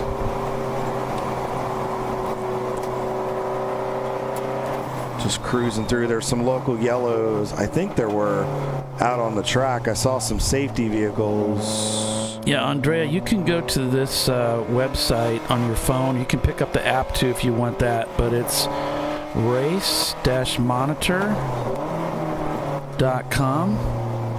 I just typed it in for you. And if you go to that site, then you can go to live timing and scroll through the list and look for the Siliconsky 14 Hours of Daytona EC. Click on that, and then you'll be able to see the EC listing, and you can follow along that way. You can see the whole listing there live.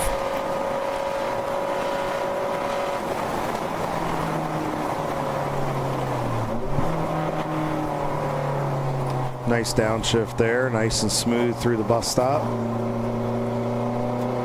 I wonder if anybody's upset we haven't called it the Le Mans chicane. You did. I think I did once. I did once or twice. Yeah. But it's still the bus stop. I haven't heard anybody complain. Those pesky announcers. They're pretty forgiving around here. They are. They have been very good to us for almost a year and a half. Well, they've been good to me longer than that. They have. Well, us as a trio. They've been very good to us as a trio for about a year and a half since you, me, and Les started doing this. And Nolan, too. They've been putting up with me for, this is the 10th year, so they're going to, come on. You guys are a godsend. Trash Panda. Wailing on it. Getting with it.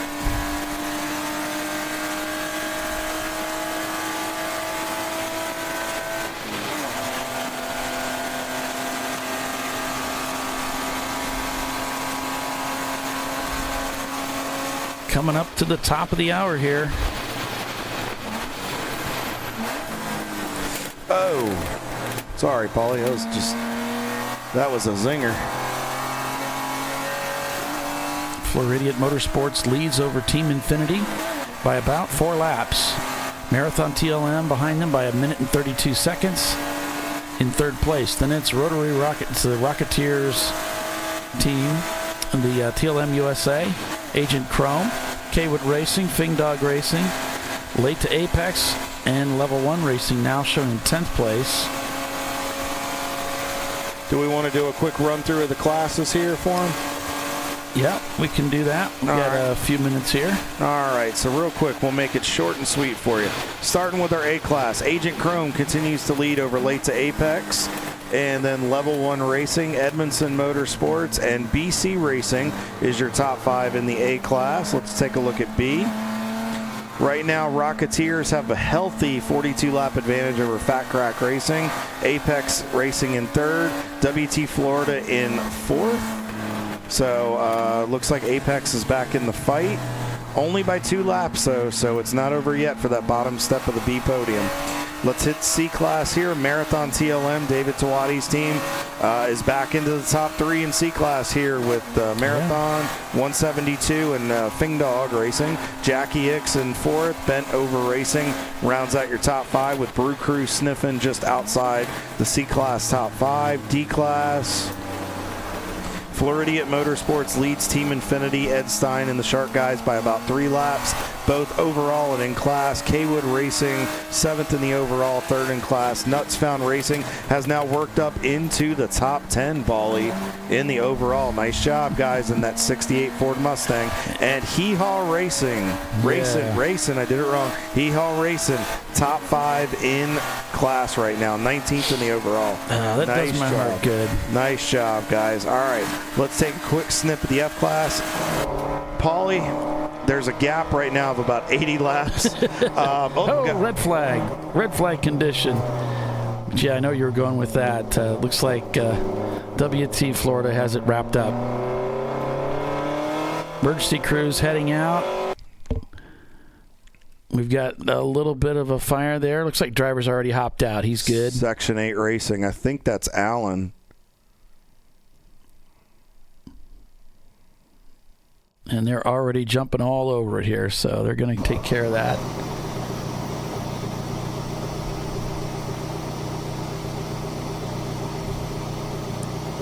And so a red flag condition, that means all the cars come to a stop on the racetrack, pull over to the side. One of our buddies is in trouble, and we want to get the crews to them right away to make sure they're okay. Justin here from John Allen. Okay, let me get that camera running here. Okay, we're going to go to Les here and get an interview. Okay, Les, go ahead. Wait, am I going live? Alrighty, so here we are. We got Justin here. Did you know 4 years ago, you and I shared a car, and we got to go, we won Daytona. I did know that. You did? Yes. Yes. It was one of the best nights of my life. I invited you to do it with us. You did. Yes, you did invite me. Yeah. But yeah, how's your race going today? Not so suboptimal. Suboptimal. Got it. We, suboptimal. Lost the transmission like 3 hours in. Mm-hmm. Rodney, Superman, swapped it in like 2 hours, basically on his own. Jeez, yeah, he did. So we got back out relatively quickly. That transmission now has lost second gear. Okay. Replacement transmission. At one point, like a cotter pin or something on the shift linkage also fell apart, so we're having transmission issues. Issues. But the car's strong. Mm-hmm. One of our renters, Chris, he's kind of like a semi-pro IMSA guy. Mm-hmm. Did like a 214 and change. Wow. Completely smoked all of us. Yeah, moving. So we could have contended. Could have been a contender. Mm-hmm. Not today. Not today. And that's all right. But I mean, like, isn't it the first time that car's been out in some years now, or? Yeah, I think it raced at Road Atlanta 2 years ago. Wow, yeah, it's been a minute. It's kind of been hibernating for a while. Yeah. So we had the Mini entered, and then Rodney really wanted to race his car, so we just moved everything over. So Rodney's the reason why I'm not driving right now. Is that what you're saying? No, I believe Phil Strong or Polly might be the reason. No! You're not driving today. So. I doubt it. But yeah. I think his damage waiver hasn't cleared. My damage waiver hasn't cleared? As well, yes. You have not paid for the damage from road lighting. Well, yes. back to you guys in the booth. Time to go! No, it's all good. We haven't got all the parts yet. Perfectly fine. But yeah, just let me know. He's good for it. I'm good for it. I'm good for it. Les is good for it. We know where to find him. He's the most upstanding of citizens. Good stuff, man. Well, finish out strong. I'll see you out there. I'll still give you an interview at the end. Yeah, man. Waffle House tonight? Perhaps. Come on. Les does love his Waffle House. Be the airport. It's 6 a.m. early. Yeah. Waffle House open 24 hours a day, man. That's not the problem, so we gotta sleep. Sleep. All right. Thanks, guys. Appreciate you. I'm going to walk up and start using bad words. Oh, jeez. See you guys in the booth. All right. Thanks, Les. Thank you, Les. Appreciate you, man. All right, so Hee Haw Racing. Looks like they were just coming into the pits, actually, when the red flag showed up. So we'll go ahead and take another commercial break and be back in just a few minutes. So stay with us as we're under this red flag condition, and we'll get the track cleaned up and cleared up for you. We'll be right back. An important decision is afoot. This man is about to buy tires on TireRack.com. Tire Rack is the leading online retailer of tires in North America and a repository of advice and expert reviews. And it's done! All that's left is to arrange for safe, easy installation at one of our independent recommended installers. Well, I guess he did that too. TireRack.com, the way tire buying should be. Jamie's on edge. It's her first time changing her own oil. But she went to AutoZone, where a friendly AutoZoner helps her find a deal on what she needs to get the job done right. Get in the zone, AutoZone. At Parts Badger, we're not your typical machine shop. When a market-leading mountain bike manufacturer was looking to reshore their hardware components, they turned to Parts Badger. Within weeks, we had deployed a dedicated manufacturing cell, ramped up production, and had guaranteed capacity to meet their demand. We're looking to be your manufacturing partner. See what we can do for you and your company at PartsBadger.com.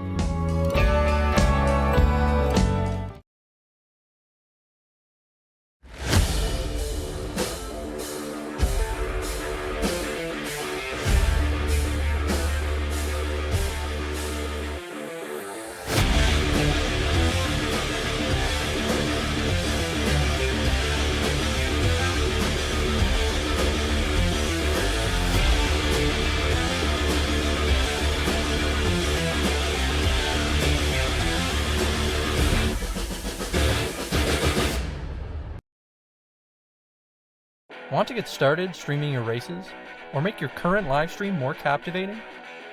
We've helped hundreds of drivers create engaging live streams. It's simple. Create a new stream event, grab your camera, and start streaming. Head over to myraces.live to sign up for a free account.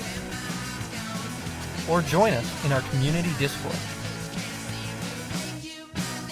Stream, share, engage. Dave's Twitch is bad. That's because his wipers need replacing. But he went to AutoZone, where a friendly AutoZoner guides him to the right wipers and makes sure everything is working smoothly. Get in the zone, AutoZone.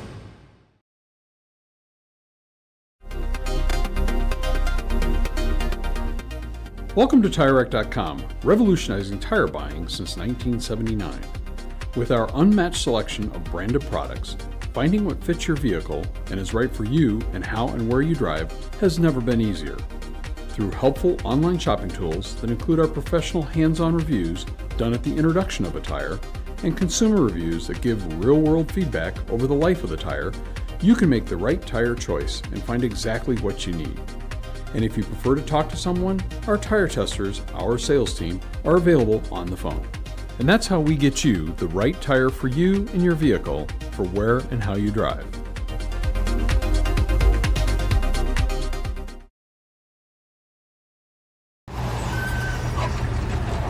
Whew, George is fed up. And so is Junior. They weren't planning on having to replace their brakes today. But they went to AutoZone, where a friendly AutoZoner, Renee, helps them find a great deal on Duralast gold pads and rotors. No headaches, just the right parts, and friendly service. Get in the zone, AutoZone.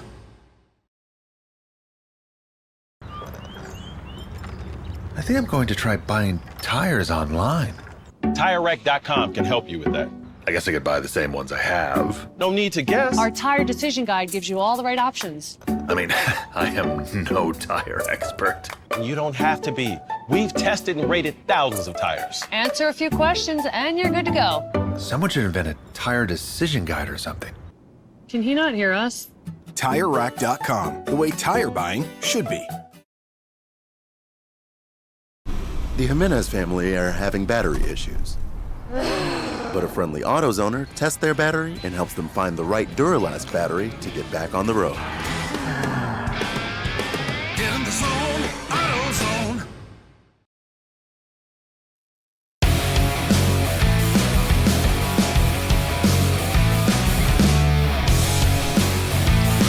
All right, welcome back to ChampCar.Live. As you probably surmised, we're still under red flag condition here as crews finish up with the site out here where we had a fire there and removed one of the cars. So the car's already been removed, and it looks like the jet dryer is just working on the track there.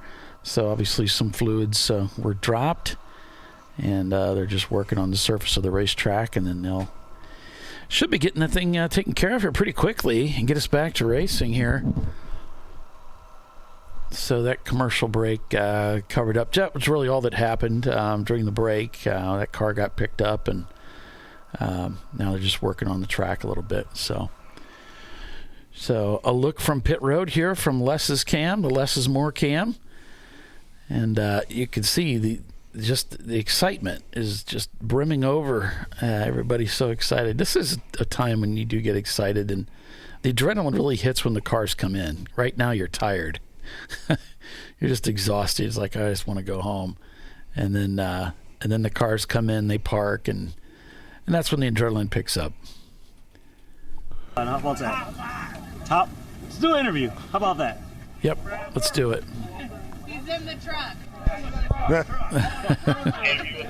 Sub? Pull him out. Interview with Hee-Haw? Yep, go for it. Tell them how good a day we've had. All right. Tell us about your day. The truck was real fast. This is Hee-Haw. Running like a bald eagle around the track. Bald eagle around the track? Shoes on the donkey, blew it, come in turn one, still just drove to the garage. Had it dialed in. Yeah. Tampico oil. Tampico oil. Yep. Our sponsors, Rugged Radios. Yep. What's company? We had no brakes. We had one blown out tire. We've been on track all day. Yeah. Wait, so you have brakes all day? Brakes. Nice. A lot like last year. Yeah. No transmission problems, no brake problems. Sounds like, and you guys haven't ran that truck since last year? Exactly. Also, BMB filtration thing. BMB filtration. Wow, that sounds like some good R&D over the. How are the shocks holding up? It was a good week. Rear shocks? Rear shocks are Yeah, good. I love the way that was mounted. That was awesome. We run our fastest times the truck's ever run, so everything we did worked. Unofficial fastest Dodge Dakota. Dakota. Around Daytona. Right. The fastest Dakota at Daytona. Yeah. Happens to be the only Dakota at Daytona. But hey, I feel like we can.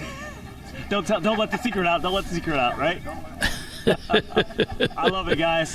Thank you guys for coming out. Are you got any more stuff with ChampCar? Maybe. Okay. Okay. I like to hear that. We have to go look at the truck, but I don't think we tore anything up. See, I heard a Sebring in there. It's a possibility. All right. I love to hear that. Yes. I want to have you guys out more. You guys are awesome.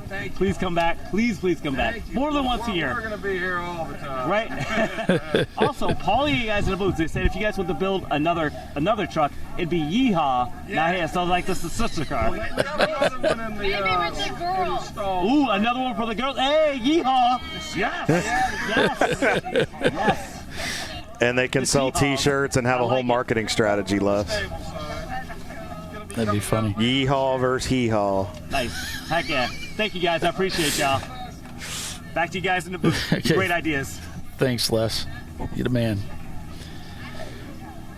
All right, so they're working on that track. They're going to get it taken care of here. It's obviously some fluids dropped down there, and they need to get that taken care of before they can send us back. I see one of the cars moving. So the cars are being motioned by, no doubt, Jackie is, yep, for sure, pace car. And she's poised to pick up the leader here.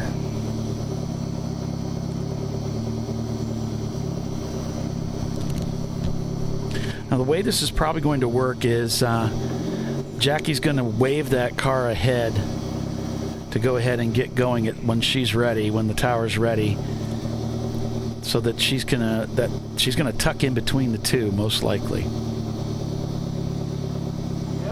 just hanging out. Yeah, Florida driver said, "Yeah, you doing okay?" Like, yeah, I'm just hanging out, just letting the clock run, which isn't hurting their feelings at all. That's fine. That's totally fine for them. Hello, Money Shift Racing.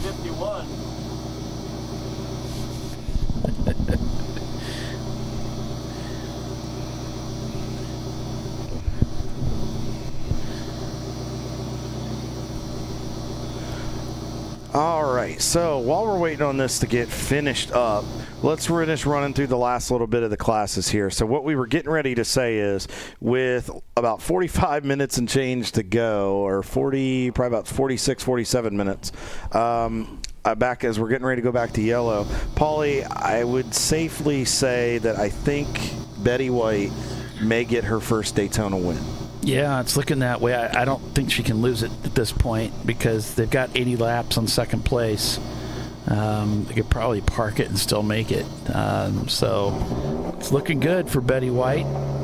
And they're in the top 30 overall. I was just looking. They're only, I mean, obviously this red flag and then caution is going to squeeze the field. But apparently they were only 4 seconds back of Apex. So maybe another position to be had here. And got to give a call to that team. I mean, both those cars, two-car team, got an Audi and a Volkswagen, both cars in the top 30 in overall at Daytona. That's quite a feat. Yeah. They really are potentially going to be number one today. So Betty's going to be right. Yeah. Yeah, no, she's got it going on.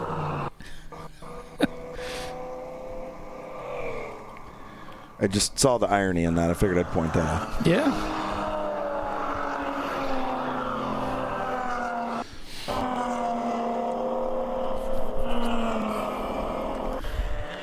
And so, yeah, we're under caution here again. They're up to speed here, mainly just to catch up to the back of the field. You see some cars are peeling into the pits to get their final pit stop done. And with the less is more cam, you can see we still got cars coming in. Which car?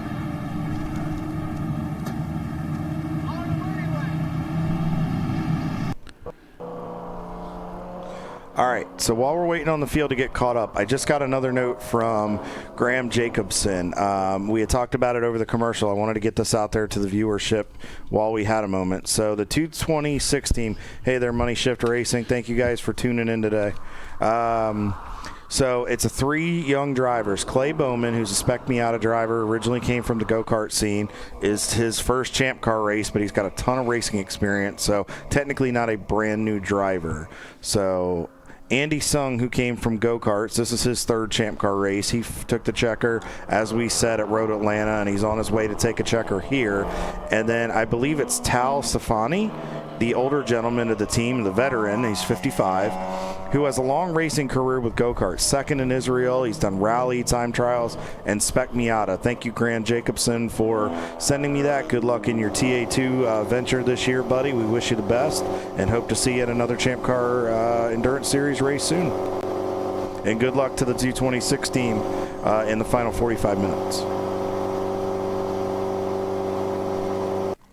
And the so pace car driver Jackie just leading the field around the track here at Daytona. Most likely the pace car lights will be out and they'll be coming in. So watching for her to peel off now. And yes, indeed, she peels off into the pits. So that's going to bring out the green flag. And there it is, the green flag waving from atop the flag stand here on the front straightaway. And the hammer's down. The cars now roar back up to speed.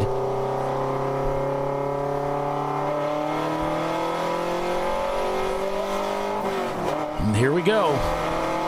This is it, the last 44 minutes for the 14 hours at Daytona. Here it comes. Down into turn one. He's got the whole field behind him. And if you're just tuning in, folks, Floridian Motorsports has put on an absolute clinic this weekend. They've been flawless. They've had a lot of luck fall their way, especially with Code 35s for their pit stops. They've just had an excellent race. And they're 3 laps up right now on the D class and also to Team Infinity, but a nice job by those guys. Still got a little bit more time to go, but the witching hour is getting closer and closer. Yeah, broken 60 seconds is still in the field. We see them coming in for a pit stop. And just to add to that, Floridian Motorsports has also made some of their luck. They made some of their luck by waiting for optimal time to stop and pit, and that has really played out nicely for that team. As we have cars coming into turn 6 here, ready to head back up onto the high banks. Just got a note from the Jackie X guys. They wanted us to give a shout out to. They wanted to also give a shout out to the team. Huge effort to overcome some issues early to land P4 in class at the moment, as we got some 3 wide racing right there. But they just want to say they're proud of you guys. They appreciate everything you've done. It's been a yeoman's effort, and looks like it's going to pay off in a top 5 in class. And right now sitting 12th in the overall. Drivers have been consistent. Crew's been on point. They're very proud. Looking forward to take this momentum to the next one. With the less is more cam in picture, we see that Mustang getting service there.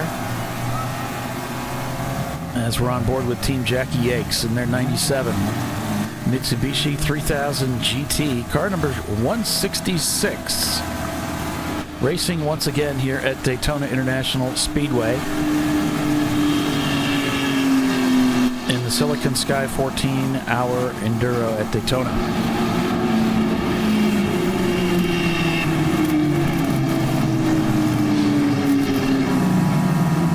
And we'll check in with the leader of the race. Floridian coming by, click off another lap. Paulie, I think we're going to pass it. Even with the 2 red flags, they've been relatively short.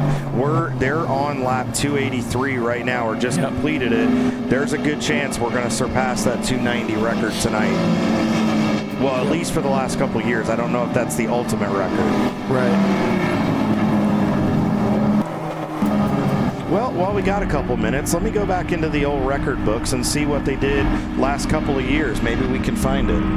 So bear with me here. I'm going to get the way back machine, courtesy of our friends at Speed Hive. And if you guys are interested and ever want to find some of these old finishes, you can go to Speed Hive, mylaps.com. I'll throw the link in there, and I'll throw it with organizations where it's already preset for Champ Car. So if you want to go back through, now it is split to an extent from some of the recent races, so you just have to type in Champ Car Endurance Series in the search bar. You'll see them. You'll just have to kind of go back through and find them. But I'm going to dive through and see what it was even for 23 and 22, and just see if maybe it surpassed the 300 mark at some point, because there's a chance we might still get that tonight. So Floridian Motorsports leads over Team Infinity by about 3 laps. Marathon TLM is in 3rd place, back 41 seconds. Back another 3 laps is the Rocketeers car. And then in 5th place, it's TLM USA, back about 3 laps. And then back about 4 minutes and 51 seconds, it's Agent Chrome in 6th place. In 7th place, it's Kwood Racing. In 8th, Fing Dog Racing. In 9th, Late to Apex. And in 10th, Nuts Found Racing. So I did just find the first one. So 3 years ago when Floridian won this race in 2023, they ran 272 laps. So the last 2 years, they surpassed that record. So let me dive a little bit farther back into the books here, and I'll let you know what I find there.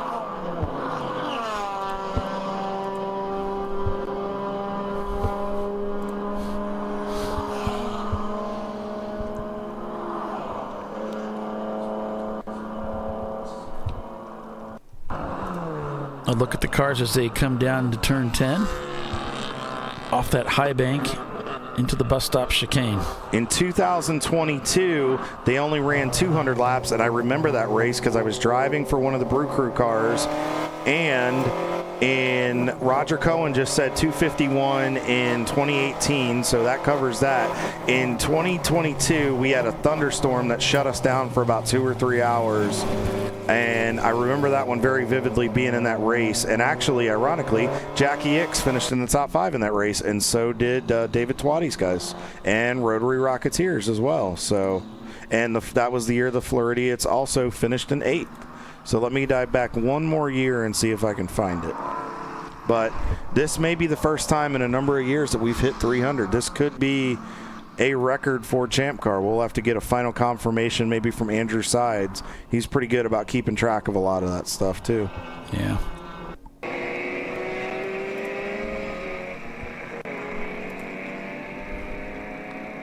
$259 in 2021 when Ed and the guys won. And let's look at 2020. Now, that was an off year. That was the COVID year that we ran the race in July on 4th of July weekend. I believe it was July 5th. I think we were. No, it was on July 4th. I think we ran the race. I could be wrong, though.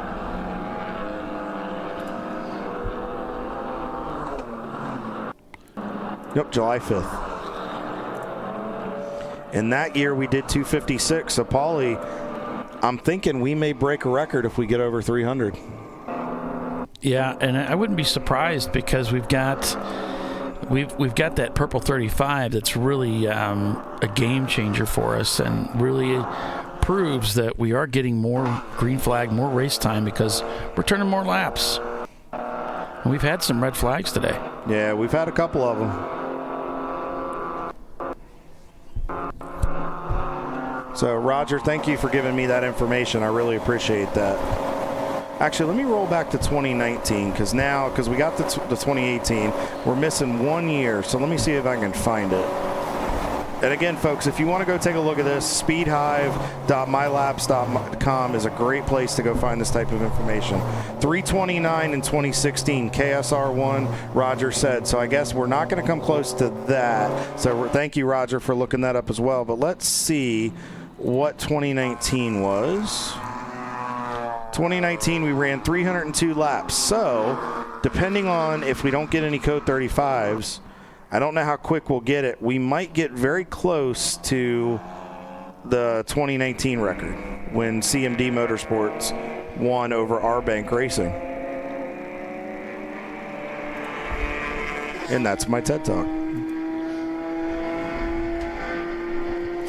And 282 watching right now. Thank you guys, guys and girls, so much for tuning in. Everybody on Pit Road that's had this broadcast up, we truly appreciate all the support, everything that you guys do. Oh, Roger said that was 2017. Okay, so that covers us from 2017 up to present day. So, Roger, thank you for helping with that. We really appreciate it. Great to hear from you, and appreciate you always contributing to our broadcast, sir.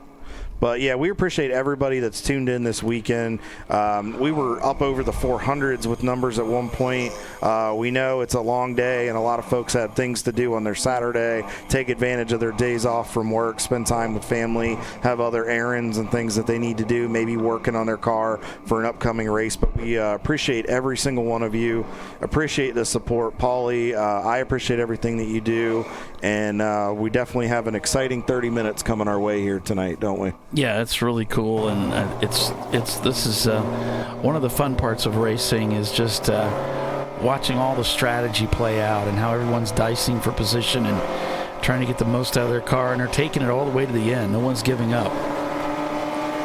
And before we get into the finish, real quick, I want to give one more shout out to TireRack.com, our title sponsor for the series, our title partner for the series, and then our series sponsors, Parts Badger, your online machine shop, and then Flagtronics, our class sponsors, Better Call, Eric Call and his wireless services, 5G home and mobile experts of Class C, Johnny Chachowski of 9 Lives Racing of Class D. We want to really thank AutoZone for being so supportive of here on ChampCar.Live, presented by AutoZone. So if you get a chance, if you need something for your personal car or for your race car, go see the experts at AutoZone. They'll get you hooked up.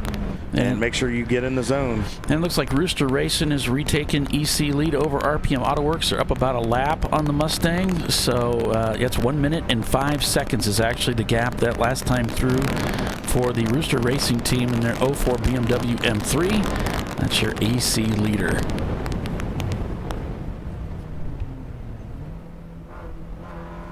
Back on board with Edmondson Motorsports here as we head towards the bottom of the hour for that final 30 minutes of racing here at Daytona International Speedway. And they're only separated in EC by about 1:05. That's not, with a touch over 30 minutes to go, that's not a lot of time. So Rooster Racing has to keep putting the hammer down. The last lap, they were about 5 seconds quicker than RPM. So if they can keep up that steady pace, I think they'll be on their way to victory. Yep, Sublime still in the hunt here, still fighting for it.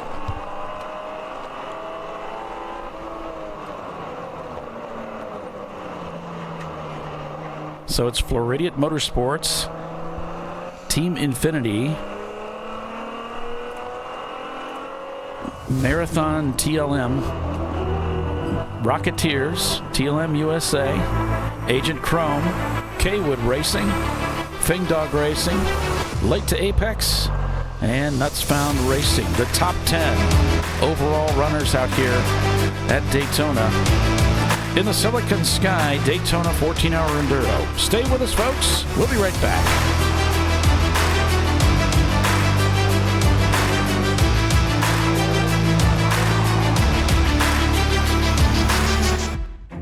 An important decision is afoot.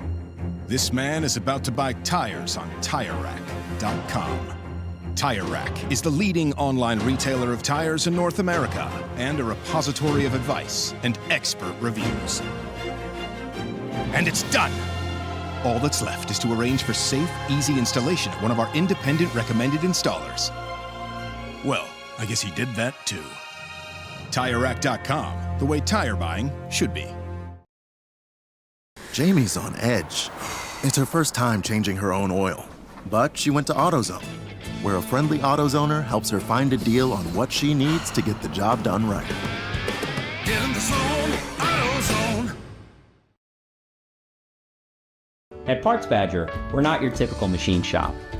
When a market-leading mountain bike manufacturer was looking to reshore their hardware components, they turned to Parts Badger.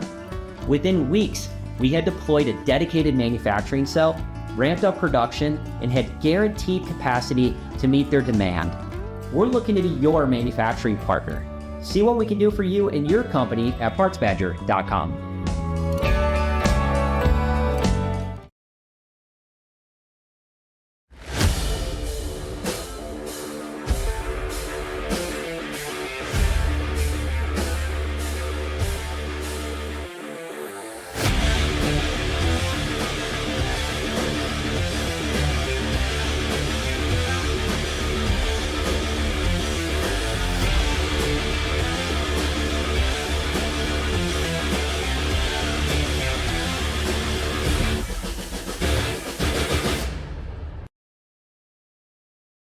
Want to get started streaming your races or make your current live stream more captivating?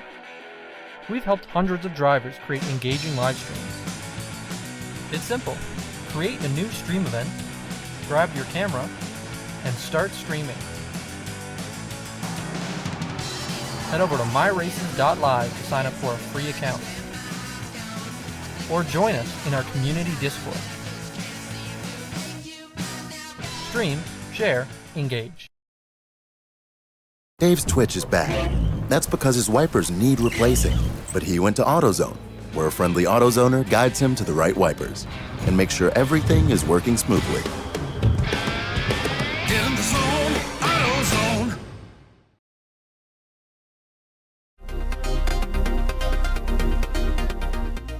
Welcome to TireRack.com, revolutionizing tire buying since 1979.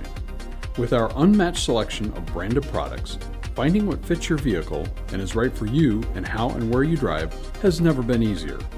Through helpful online shopping tools that include our professional hands-on reviews done at the introduction of a tire and consumer reviews that give real-world feedback over the life of the tire, you can make the right tire choice and find exactly what you need.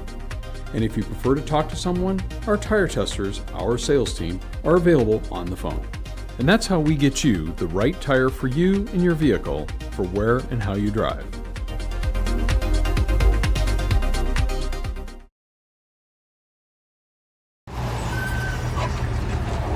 Whew, George is fed up.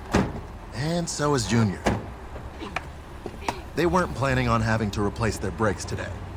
But they went to AutoZone, where a friendly AutoZoner, Renee, helps them find a great deal on Duralast gold pads and rotors. No headaches, just the right parts, and friendly service.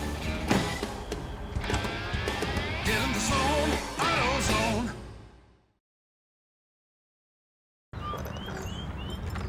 I think I'm going to try buying tires online. TireRack.com can help you with that. I guess I could buy the same ones I have. No need to guess. Our tire decision guide gives you all the right options. I mean, I am no tire expert. You don't have to be.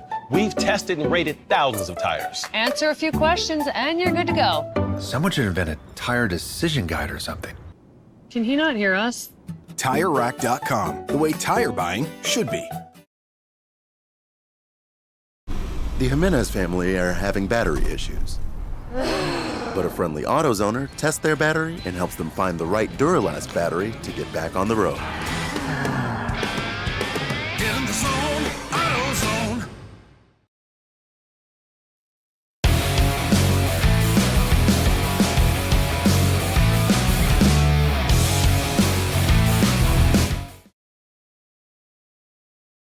And welcome back here to ChampCar.Live, presented by AutoZone for the conclusion of the Siliconsky 14-hour enduro at Daytona International Speedway. I'm Paul Veltum, joined by Kyle Lockrow and Les Epps, calling the race for you this weekend as we're watching our leader around the track here. That is the Floridian Motorsports Porsche 944 for these last 27 minutes unofficially, when they'll bring out the checkered flag and crown this year's Daytona overall winner, along with all of our class winners.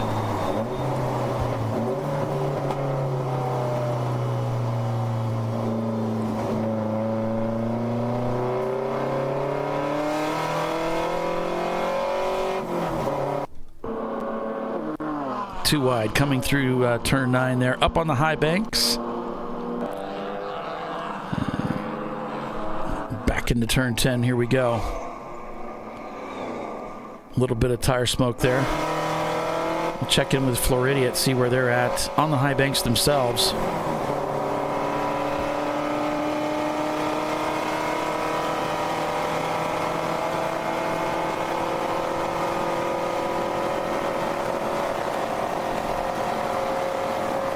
Heading down to what looks like the bus stop here, the Le Mans chicane.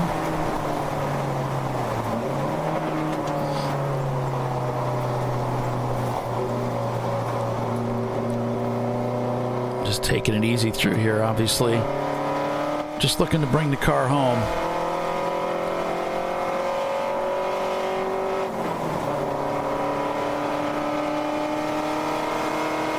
And looking at the gaps here, yeah, still about 3 laps the gap for Floridian to Team Infinity. Marathon TLM in 3rd. The Rocketeers team in 4th. TLM USA in 5th still. No change.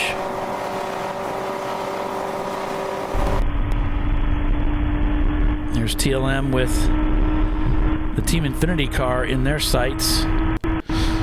This is gapped ahead 6 seconds, so this is for position. This pass they're putting on Team Infinity has moved them into 2nd place.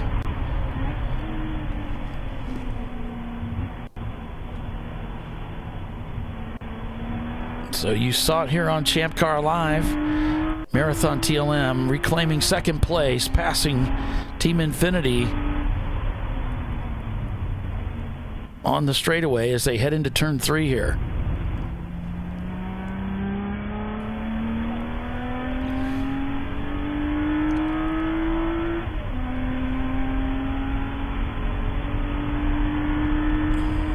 Now into turn 4, that fast left-hander.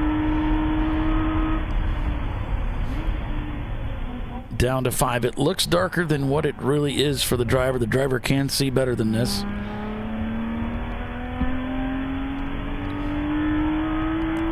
I'll drift back over to the right here to line up for turn 6.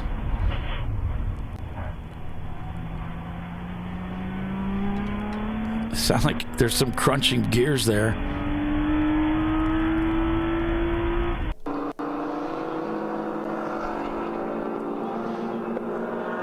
Meanwhile, the Porsche 944 works their way through the bus stop.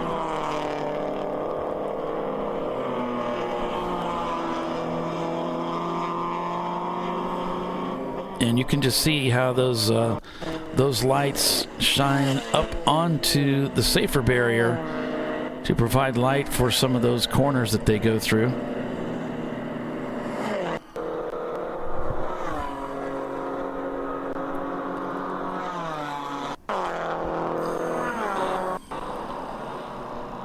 Got a slower car there as they go around the outside. And down into turn 1 comes the leader.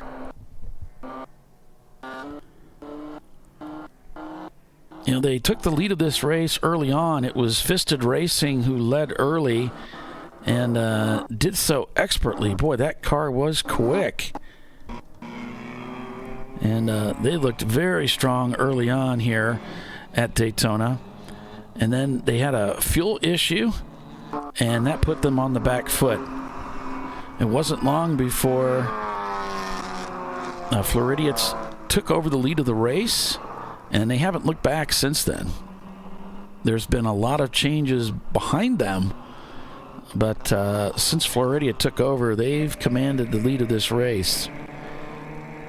And they worked themselves into about a 2 to 2.5 lap lead over the field and just maintained that throughout the day. They worked their strategy, and they were able to take some advantage of some of the cautions, the purple 35s, so that the other competitors could not gain an advantage on them. And it's worked out really well for them.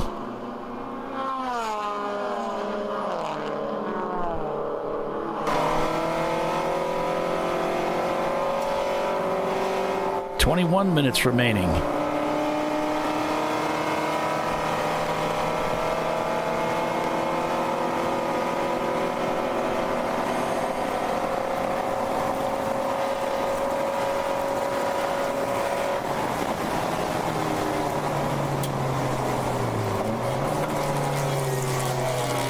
Down into the bus stop here, taking the inside line, kind of punched the curb there coming in.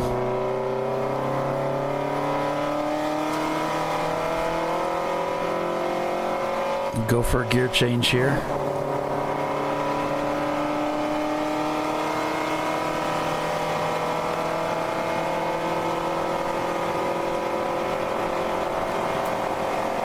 Fade to the top here. Passing the truck, the hee-haw truck. Here comes that start-finish line. The leader now working lap 292.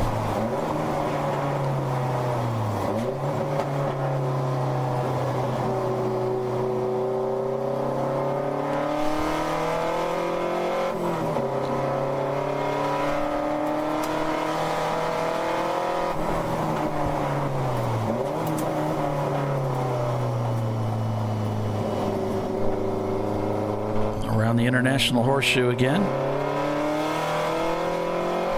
Just a corner you really got to be patient with. Slow hands through there.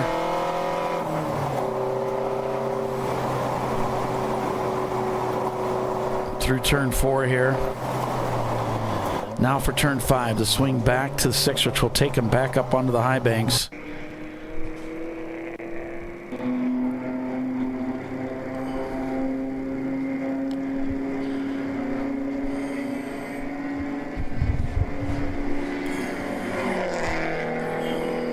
Back up onto the high banks, the leader.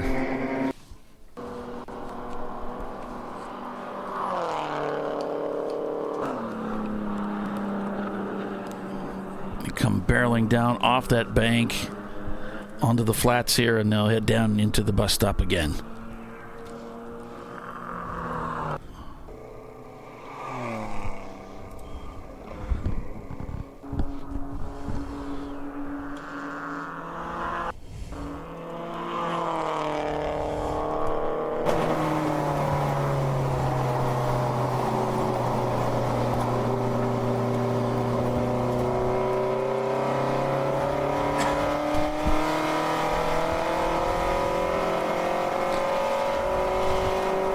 So I just want to say thanks to everybody for joining us today on the show.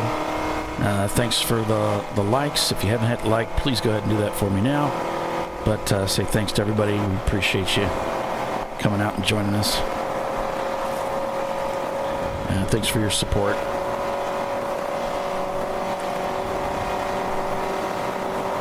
And hi to my wife at home. Coming across the start-finish line, working lap 293.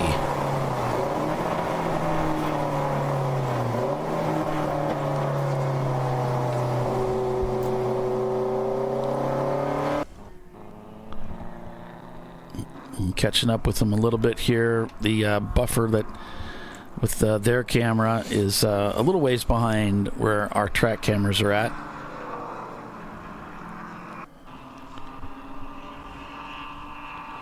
So the O Squared Racing, the 36 BMW, they wanted to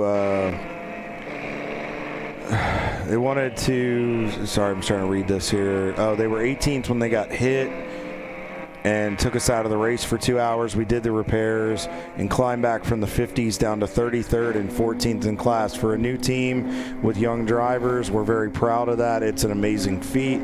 I couldn't be more proud of the team, and especially our crew chief, Dylan Raditz, and our team mom, Christine Del Pozo. And that's from John Osseroff, the team owner. So he's very proud of you guys, and they're continuing to make progress. Here comes the Floridian Motorsports Porsche 944.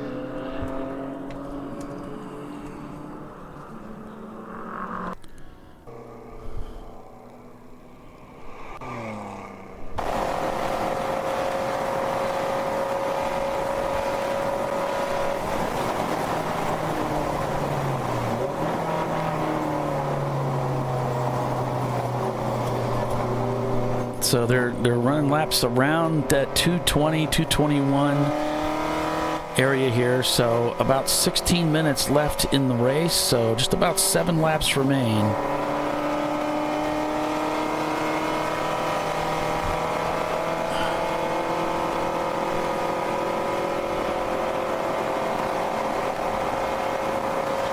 This is looks like Marathon TLM has worked themselves up into the second position. Yep. They have dispensed of Team Infinity. Yeah, we had the pass live here on the show. That's awesome. Quite a recovery for that 3 car.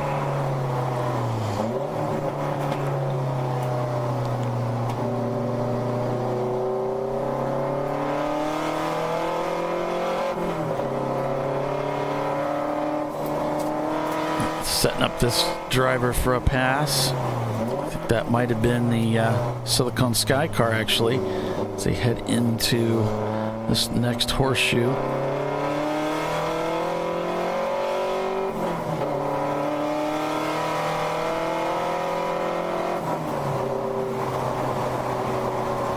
Just breathing the throttle here, working their way through 4. Lining up for 5. Is that a slow car off to the left there? Oh no, that's somebody on the, those are cars leaving on the access road. Sorry about that, folks. I saw headlights. Yeah, it can throw you some confusion for sure.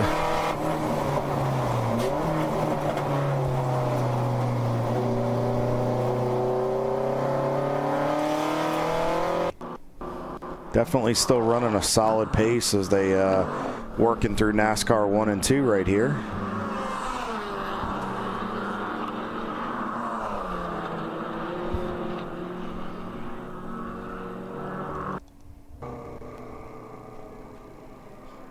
See Floridian making another lap, working through. We're on lap 294.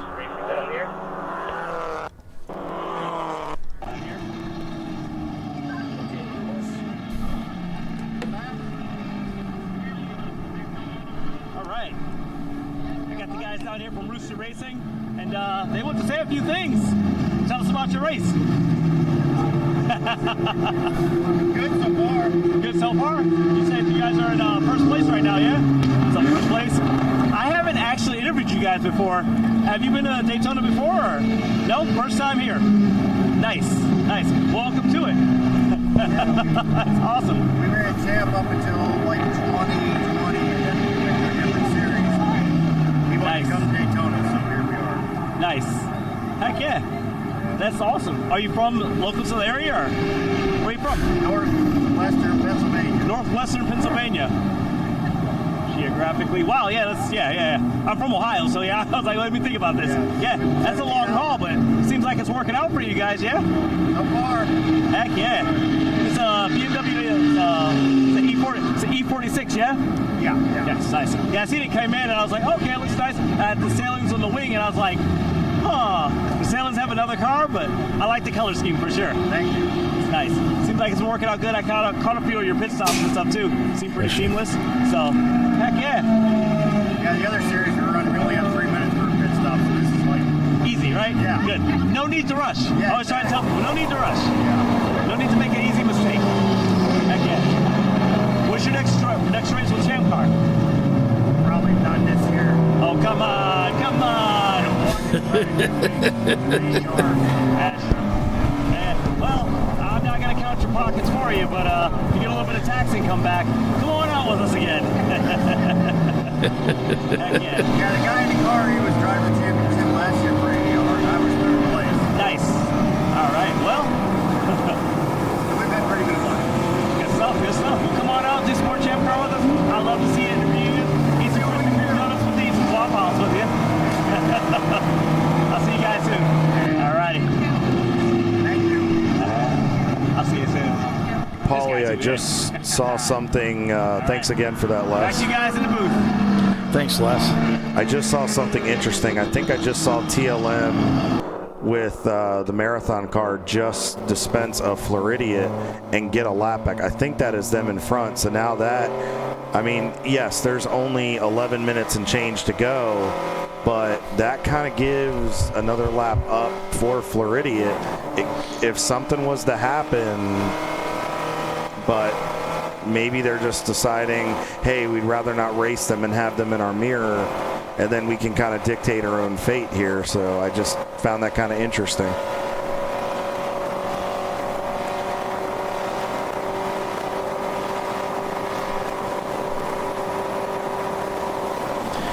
Yeah, it just looks like they're kind of running their own race, and they know what they need to do. So, just putting down laps. 11 minutes remain in the race.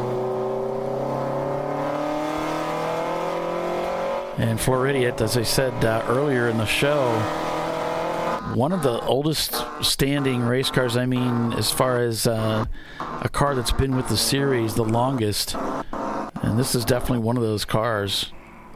They may actually be the oldest running car in Champ Car. I think it might have been established at one time, but Ed's going to be pretty close with them. And it's really cool to see those teams, 2 out of the top 3 of long-standing relationship with Champ Car, long-standing teams, a lot of races, and just continuing to see success here in Champ Car.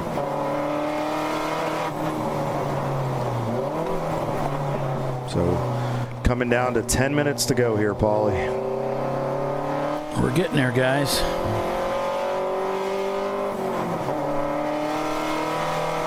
As they're back up onto the bank and working through NASCAR 1 and 2.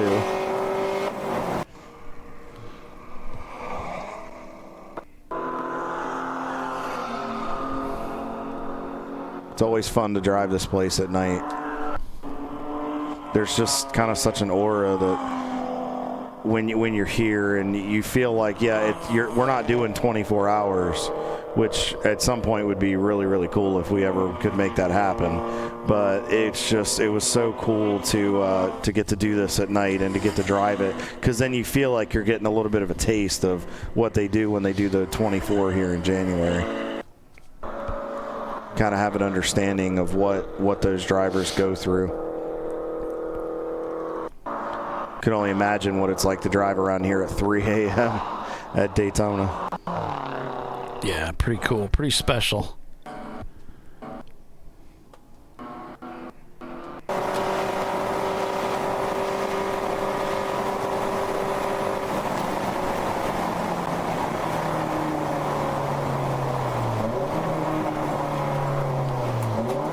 Eight minutes, 42 seconds.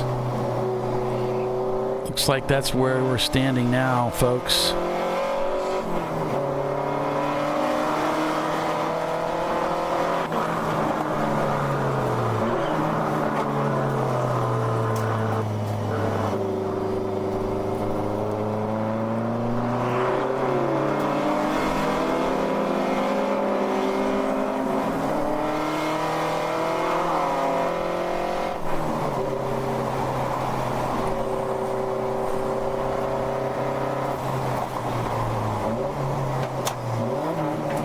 Braking sharply here. Passing another car. You almost hold your breath with every car you come up on at night here, hoping that they're going to see you and they're going to give you room. And the depth perception for everybody ahead is always a little difficult with lights. It's really hard to tell sometimes where they are. Are they close or are they not? Is it safe to turn in, or do I need to make sure I leave room?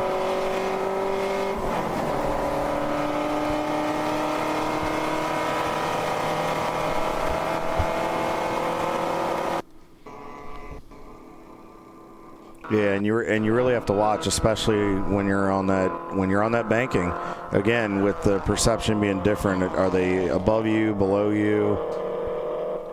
They're not necessarily beside you, and it really, I feel like that throws drivers' perceptions off just a little bit.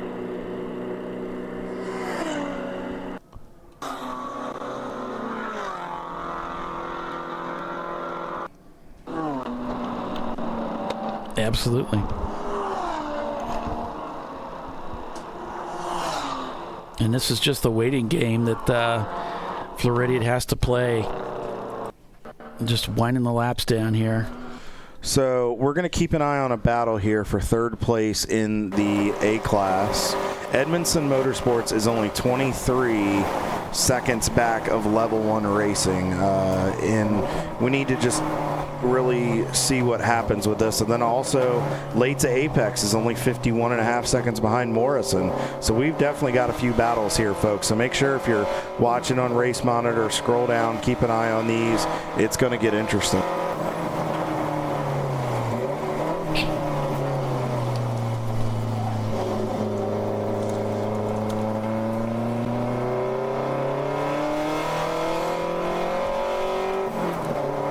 Yeah, Dennis, I don't know how you get to the tech sheets. There's something on the website or an email that went out and it showed you where to get to it. It might be on the website.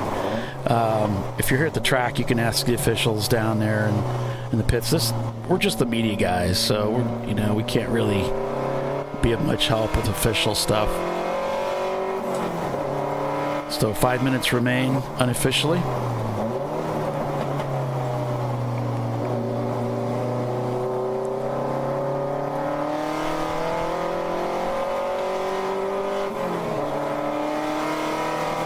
There's fourth gear, looking for the way by here. Carhead does a nice job staying track left.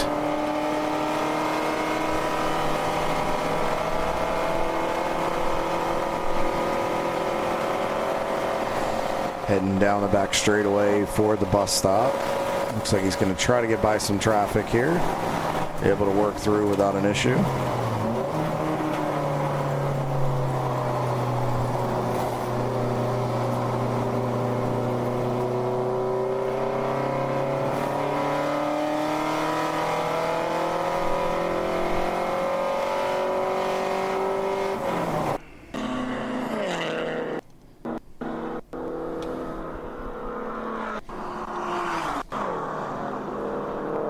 Going to come around the high side here. Just a few minutes down into remaining. turn one. I don't know. He may have gotten the one lap go that time by. I don't know. I was trying to see it, but it's difficult to catch here with all the lights. I think we still got a little time, Paulie. I think they may get one more lap in. Well, I know they don't like to go over. It's going to be close. Well, I did see the flagman furl up a flag, and it looked like it was, I don't know if they might have gotten it at this point. We'll have to keep an eye on the flag stand to see. I don't see him showing anything to anybody. It should be shown to everybody at this point if it was one to go. So I think you're right. I think they're going to give it another couple laps here. Back on board with the leader of the race.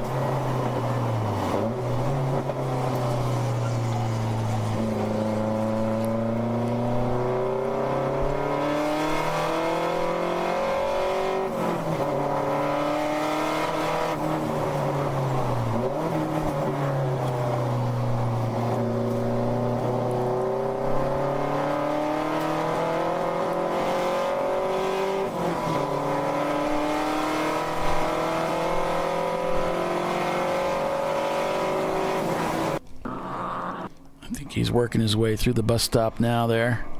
I think they're getting ready to get it here, Paulie. I see flags in hand by the starters.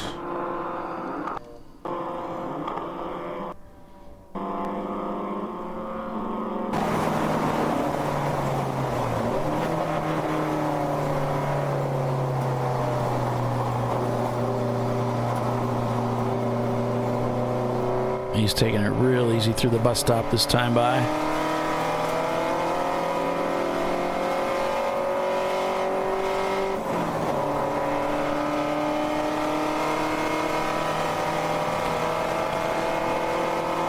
There it is. The checkered flag flies.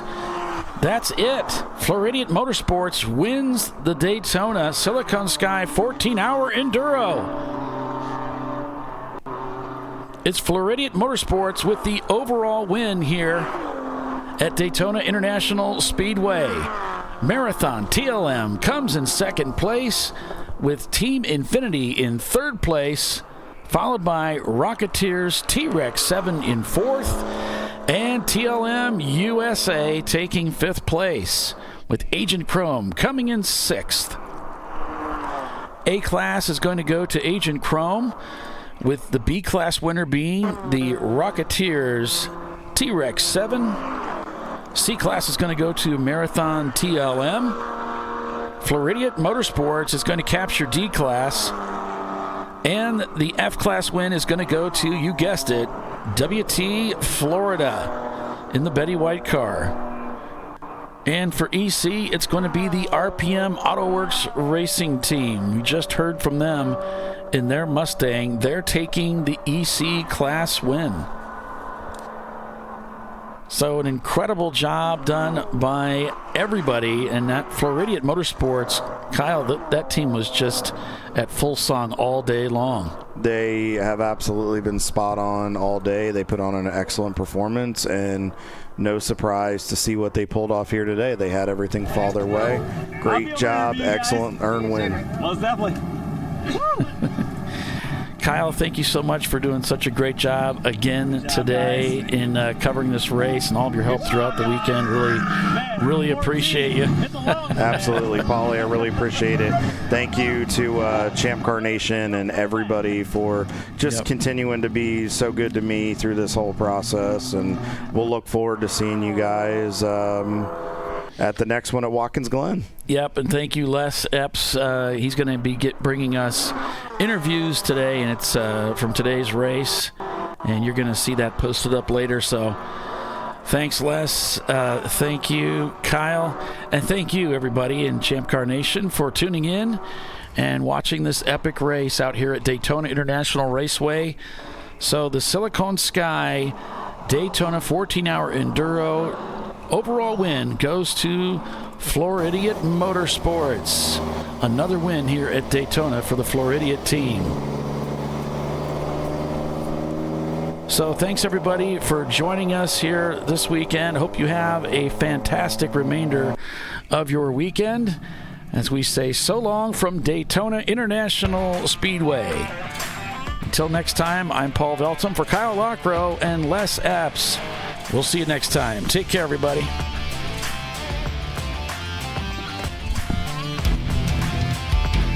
Bye. Bye.